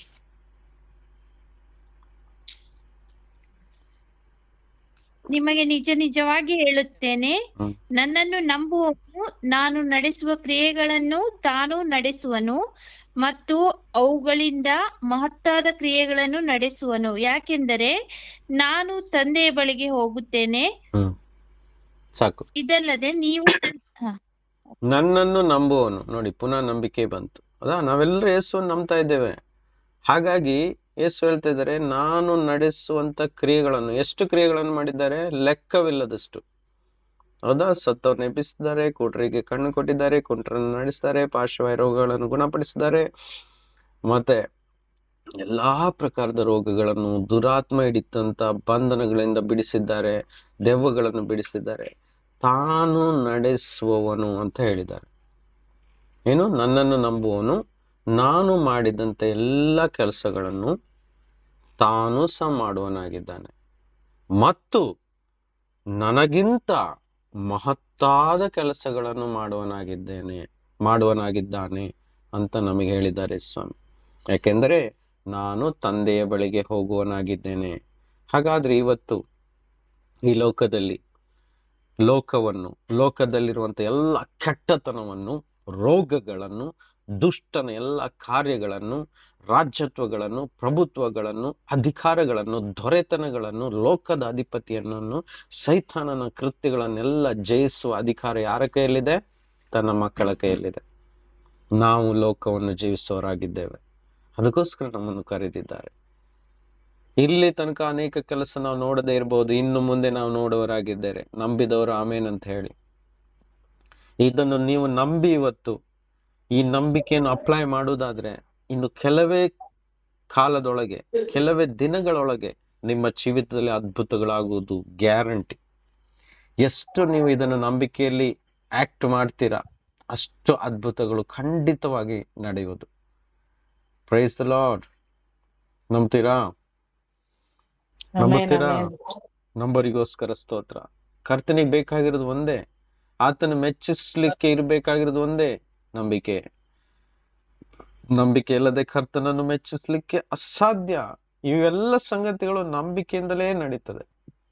ಇದೆಲ್ಲ ನಡೆಯುವಾಗ, ಲೋಕವನ್ನು ನಾವು ಜಯಿಸ್ತಾ ಇರುವಾಗ, ಯಾವುದೇ ದುರಾತ್ಮನ ಕೆಲಸಗಳು ನಮ್ಮ ಜೀವಿತಕ್ಕೆ ಧಕ್ಕೆ ಉಂಟು ಮಾಡುವುದೇ ಇಲ್ಲ.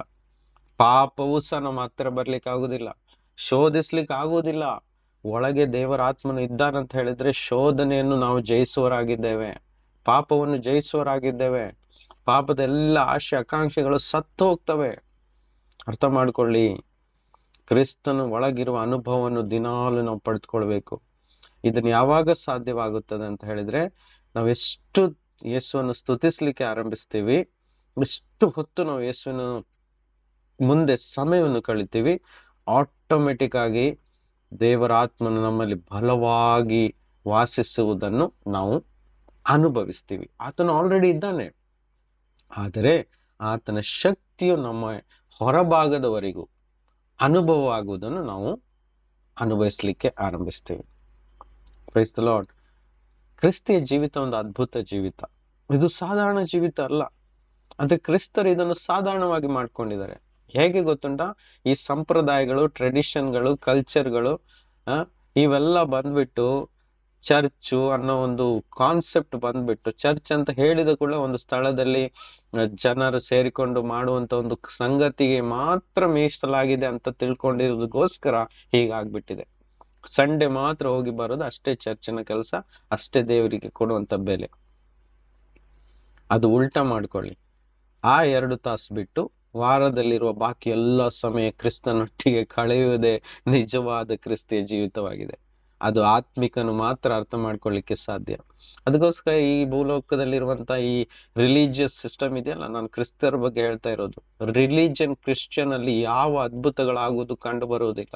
ಕಾರಣ ಇದೆ, ಅವ್ರಿಗೆ ವಾಕ್ಯದ ಬೆಲೆ ಗೊತ್ತಿಲ್ಲ. ಎಲ್ಲ ರಿಲಿಜನ್, ಸಂಪ್ರದಾಯ, ಡೆಕೋರೇಷನ್, ಆಕ್ಟಿಂಗ್ ಎಲ್ಲ ಅದು ಇದು ಮನುಷ್ಯರು ಮಾಡಿದಂತ ಕಲ್ಪನೆಗಳಿಂದ ನಡೀತಾ ಇದೆ ಈ ಲೋಕದ ಕ್ರಿಸ್ತಿಯ ಜೀವಿತ. ಧರ್ಮಗಳನ್ನಾಗಿ ಮಾಡಿಕೊಂಡಿದ್ದಾರೆ. ಕ್ರಿಸ್ತಿಯ ಜೀವಿತ ಒಂದು ಧರ್ಮವೇ ಅಲ್ಲ, ಇದು ಸ್ವತಂತ್ರವಾದ ಜೀವಿತ, ಇದು ಪ್ರೀತಿಯಿಂದ ತುಂಬಿದ ಜೀವಿತ, ಇದು ಜಯವನ್ನು ಪಡೆಯುವಂತ ಜೀವಿತ. Amen. Thank you Jesus. Hallelujah. ಸ್ತೋತ್ರ ಕರ್ತನೆ. ಅಪ್ಪ ತಂದೆಯೇ, ನಮ್ಮ ಪ್ರಾರ್ಥನೆ ಇದಾಗಿದೆ ಸ್ವಾಮಿ.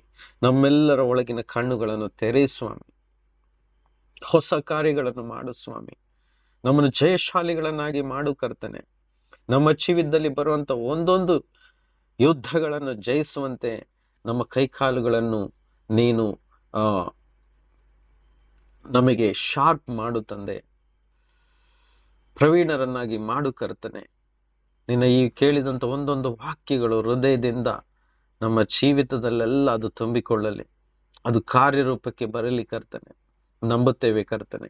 ಕೇಳಿದ ಎಲ್ಲ ವಾಕ್ಯಗಳನ್ನು ನಾವು ನಂಬಿ ಸ್ವಾಮಿ, ನಿನ್ನ ಮಹಿಮೆಗೋಸ್ಕರ ನಾವು ದಿನಾಲು ಅದರಲ್ಲಿ ಕಾಲ ಕಳೆಯುತ್ತಾ ಧ್ಯಾನಿಸುತ್ತಾ ಹಗಲಿರುಳು ಅದನ್ನು ನಾವು ಧ್ಯಾನಿಸುವಾಗ ಹಾಗೆಯೇ ನಮ್ಮ ಜೀವಿತದಲ್ಲಿ ಆಗುವುದು.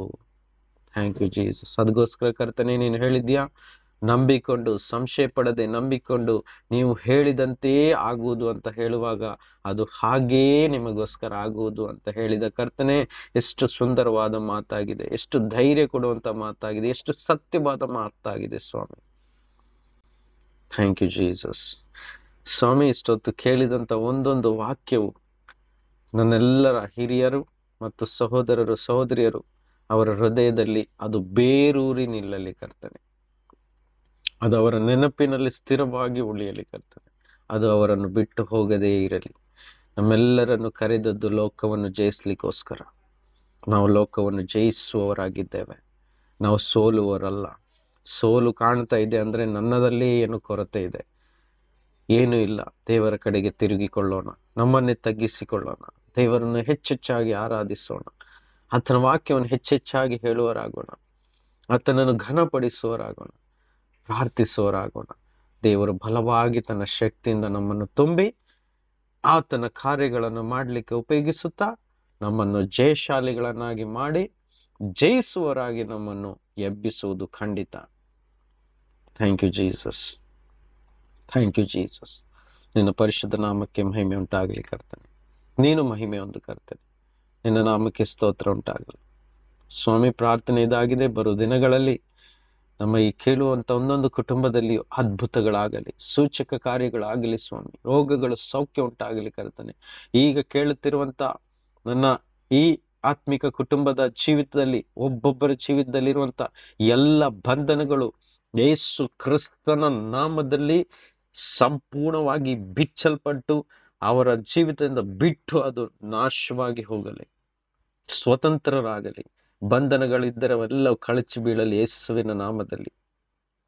ಶರೀರದ ಯಾವುದೇ ಭಾಗದಲ್ಲಿ ನೋವುಗಳು, ರೋಗ ಬಾಧೆಗಳು ಇರುವುದಾದರೆ ಯೇಸು ಕ್ರಿಸ್ತನ ನಾಮದಲ್ಲಿ, ಯೇಸು ತಿಂದಂತ ಬಾಸುಂಡೆಗಳಿಂದ ಅವರಿಗೆ ಇದೇ ಸಮಯದಲ್ಲಿ ಸೌಖ್ಯ ಉಂಟಾಗಲಿ. Thank you Jesus. ಸೌಖ್ಯ ಉಂಟಾಗಲಿ ಯೇಸು ಕ್ರಿಸ್ತನ ನಾಮದಲ್ಲಿ. ಅವರ ಶರೀರವು ಕ್ರಿಸ್ತನ ಆಲಯ, ಪವಿತ್ರಾತ್ಮನ ಆಲಯವೆಂಬುದು ಸತ್ಯವಾಗಿದೆ. ಯೇಸು ಕ್ರಿಸ್ತನ ನಾಮದಲ್ಲಿ ಆತನ ಆಲಯಕ್ಕೆ ತಗಲಿಕೊಂಡಿರುವಂತೆ ಯಾವುದೇ ರೋಗದ ಅಂಶವಿರುವುದಾದರೆ ಆತನ ಆಲಯವನ್ನು ಬಿಟ್ಟು ಆಲಯವು ಶುದ್ಧವಾಗಲಿ, ಬಿಟ್ಟು ಹೋಗಲಿ. ರೋಗಗಳು, ಬಂಧನಗಳು ಮುರಿಯಲ್ಪಡಲಿ, ನೋವುಗಳು ಅವರ ಜೀವಿತದಿಂದ ದೂರವಾಗಲಿ. ಮುಚ್ಚಿರುವಂತ ಎಲ್ಲ ಬಾಗಿಲುಗಳು, ಕೆಲಸಗಳು ಯೇಸುವಿನ ನಾಮದಲ್ಲಿ ತೆರೆಯಲ್ಪಡಲಿ. Thank you Jesus. ಕೊರತೆಗಳು ಯೇಸುವಿನ ನಾಮದಲ್ಲಿ ನೀಗಿ ಹೋಗಲಿ. Thank you Jesus. ಕೊರತೆಗಳು ಯೇಸು ಕ್ರಿಸ್ತನ ನಾಮದಲ್ಲಿ ನೀಗಿ ಹೋಗಲಿ. Thank you Jesus. Hallelujah, hallelujah, hallelujah, hallelujah. ಸ್ತೋತ್ರ ಕರ್ತನೆ, ಸ್ತೋತ್ರ, ಸ್ತೋತ್ರ. ಕೊರತೆಗಳು ನೀಗಿ ಹೋಗಲಿ. ವಾಕ್ಯ ಹೇಳುವ ಪ್ರಕಾರ ನನ್ನ ದೇವರು ಕ್ರಿಸ್ತ ಯೇಸುವಿನ ಮೂಲಕ ತನ್ನ ಪ್ರಭಾವದ ಐಶ್ವರ್ಯಕ್ಕೆ ತಕ್ಕ ಹಾಗೆ ನಿಮ್ಮ ಪ್ರತಿಯೊಂದು ಕೊರತೆಯನ್ನು ನೀಗಿಸಲಿ. ನನ್ನ ದೇವರಾದ ಯೇಸು ಕ್ರಿಸ್ತನ ಮೂಲಕ ತನ್ನ ಪ್ರಭಾವದ ಐಶ್ವರ್ಯಕ್ಕೆ ತಕ್ಕ ಹಾಗೆ ನಿಮ್ಮ ಪ್ರತಿಯೊಂದು ಕೊರತೆಯನ್ನು ನೀಗಿಸುವರಾಗಲಿ. ತಂದೆಯಾದ ದೇವರೇ, ಕ್ರಿಸ್ತ ಯೇಸುವಿನ ಮೂಲಕ ನಿಮ್ಮ ಪ್ರಭಾವದ ಐಶ್ವರ್ಯಕ್ಕೆ ತಕ್ಕ ಹಾಗೆ ನಮ್ಮ ಈ ಕುಟುಂಬವನ್ನು, ಸಹೋದರರನ್ನು, ಸಹೋದರಿಯರನ್ನು, ಅವರ ಜೀವಿತದಲ್ಲಿರುವ ಪ್ರತಿಯೊಂದು ಕೊರತೆಗಳನ್ನು, ನೋವುಗಳನ್ನು, ದುಃಖವನ್ನು, ಆರ್ಥಿಕ ಪರಿಸ್ಥಿತಿಯನ್ನು ನೀನು ಸಂಪೂರ್ಣವಾಗಿ ನೀಗಿಸುವನಾಗಿರು ಕರ್ತನೆ. ಯೇಸುವಿನ ನಾಮದಲ್ಲಿ ಎಲ್ಲರೂ ಆಶೀರ್ವದಿಸಲ್ಪಡಲಿ, ಎಲ್ಲರೂ ಜಯವನ್ನು ಹೊಂದಿಕೊಳ್ಳಲಿ, ಎಲ್ಲರಿಗೂ ಒಂದು ಬಿಡುಗಡೆ ಆಗಲಿ ಸ್ವಾಮಿ. ಅನೇಕ ಕುಟುಂಬಗಳು ಸಮಾಧಾನವಿಲ್ಲದೆ ಅಸಮಾಧಾನದಲ್ಲಿ ಜೀವಿಸುವಾಗ ಕರ್ತನೆ, ನೀನು ಅವರನ್ನು ಸಮಾಧಾನ ಕೊಡುವನಾಗಿರು, ಐಕ್ಯತೆ ಕೊಡುವನಾಗಿರು, ಬಲಪಡಿಸು ಕರ್ತನೆ. ಬಲಹೀನತೆಯನ್ನು ನೀಗಿಸು ಕರ್ತನೆ. ಯೇಸುವಿನ ನಾಮದಲ್ಲಿ ಬಲಹೀನತೆ ನೀಗಲಿ. ಎಲ್ಲರೂ ಕ್ರಿಸ್ತನ ವಾಕ್ಯಕ್ಕೆ ವಿಧೇಯರಾಗಲಿ. ಇಂದಿನಿಂದ ಹೆಚ್ಚೆಚ್ಚಾಗಿ ವಾಕ್ಯಗಳನ್ನು ಓದುತ್ತಾ ವಾಕ್ಯದಲ್ಲಿಯೇ ಕಾಲ ಕಳೆಯೋರಾಗಲಿ. ಲೋಕದ ವ್ಯರ್ಥ ಸಂಗತಿಗಳಲ್ಲಿ, ಲೋಕದ ವ್ಯರ್ಥವಾದ ವಿಷಯಗಳಲ್ಲಿ, ಲೋಕದ ವ್ಯರ್ಥವಾದ ಮನೋರಂಜನೆವಾದ ಕಾರ್ಯಗಳನ್ನು ನೋಡುತ್ತಾ ಅದನ್ನು ಅನುಭವಿಸುತ್ತಾ ಇರುವುದಾದರೆ ಅದರಿಂದ ಸಂಪೂರ್ಣವಾಗಿ ಅವರಿಗೆ ಒಂದು ಬಿಡುಗಡೆ ಆಗಲಿ ಯೇಸು ಕ್ರಿಸ್ತನ ನಾಮದಲ್ಲಿ. ಈ ಲೋಕವು, ಲೋಕದಲ್ಲಿರುವಂತ ಎಲ್ಲವೂ ಕ್ರಿಸ್ತನ ಪ್ರೀತಿಯಿಂದ, ದೇವರ ಪ್ರೀತಿಯಿಂದ ನಮ್ಮನ್ನು ಅಗಲಿಸುತ್ತದೆ ಎಂಬ ವಾಕ್ಯವು ನಾವು ತಿಳಿದುಕೊಂಡು ದೇವರ ಪ್ರೀತಿಯಲ್ಲಿಯೇ ನಾವು ನಿರಂತರವಾಗಿ ಇರುವುದಕ್ಕೆ ಬೇಕಾದಂತ ಕೃಪೆ ಇವತ್ತು ನಮ್ಮೆಲ್ಲರಿಗೂ ಕೊಡಬೇಕೆಂದು ಕೇಳಿಕೊಳ್ಳುತ್ತೇವೆ. ಹೆಚ್ಚೆಚ್ಚಾಗಿ ನಿನ್ನ ಸನ್ನಿಧಿಯಲ್ಲಿ ಕಾಲವನ್ನು ಕಳೆಯಲಿಕ್ಕೆ ನಮಗೆ ಸಹಾಯ ಮಾಡು. ನೀನು ಮಹಿಮೆ ಒಂದು ಕರ್ತನೆ, ನಿನ್ನ ಪರಿಶುದ್ಧ ನಾಮಕ್ಕೆ ಮಹಿಮೆ ಉಂಟಾಗಲಿ. ಯೇಸುವೇ ಸ್ತೋತ್ರ, ಯೇಸುವೇ ಸ್ತೋತ್ರ. ನಿನಗೆ ಘನ ಮಾನ ಮಹಿಮೆ ಕೃತಜ್ಞತೆ ಸ್ತುತಿಯು ಉಂಟಾಗಲಿ ಕರ್ತನೆ. ಯೇಸು ಕ್ರಿಸ್ತನ ನಾಮದಲ್ಲಿ ಪ್ರಾರ್ಥಿಸುವರಾಗಿದ್ದೇವೆ. Amen, amen. God bless you. ದೇವರು ನಿಮ್ಮೆಲ್ಲರನ್ನು ಆಶೀರ್ವದಿಸಲಿ. Thank you Jesus.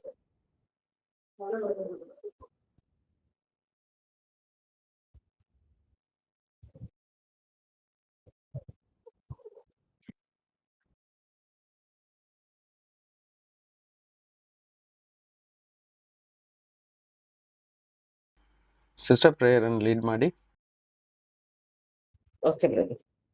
ಸ್ತೋತ್ರ ಅಪ್ಪ ತಂದೆ, ಸ್ತೋತ್ರ ರಾಜನೇ. ಇಷ್ಟೊತ್ತು ನಿಮ್ಮ ಸತ್ಯವಾಕ್ಯಗಳನ್ನು ಧ್ಯಾನಿಸಿ ಅದರ ಗೂಢಾರ್ಥಗಳನ್ನು ತಿಳ್ಕೊಳ್ಳಿಕ್ಕೆ ಕಟ್ಟಂತ ಕೃಪೆಗಾಗಿ ಸ್ತೋತ್ರ ಸ್ವಾಮಿ. ಅಪ್ಪ, ಈ ಸಮಯದಲ್ಲಿ ನಿಮ್ಮ ವಾಕ್ಯದಲ್ಲಿ ಹೇಳಿದಂತೆ ಒಬ್ಬರಿಗೊಬ್ಬರು ಪ್ರಾರ್ಥನೆ ಮಾಡಿ ಅಂತ ಹೇಳಿದ್ದೀರಪ್ಪ. ಹೌದು ತಂದೆ, ಈಗ ನಾವು ಪ್ರಾರ್ಥಿಸ್ತೇವಪ್ಪ ನಮ್ಮ ದೇಶಕ್ಕೋಸ್ಕರ, ನಮ್ಮ ದೇಶದ ಅಧಿಕಾರಿಗಳಿಗೋಸ್ಕರ ಮತ್ತು ವಾಕ್ಯಗಳನ್ನು ಸಾರುವಂತ ಎಲ್ಲ ಸಹೋದರ ಸಹೋದರಿಯರು, ಸತ್ಯವಾದ ವಾಕ್ಯವು ಸಾರಲ್ಪಡಲಿ. ಎಲ್ಲರೂ ಯೇಸುವೆ ಸತ್ಯವಾದ ದೇವರೆಂದು ನಂಬಲಿ. ಎಲ್ಲರೂ ದೇವರ ಕಡೆಗೆ ತಿರುಗಿಕೊಂಡು ಬರ್ಲಿ ಅಂತ ನಾವು ಯಾರಾದ್ರೂ ಪ್ರಾರ್ಥನೆ ಮಾಡಿ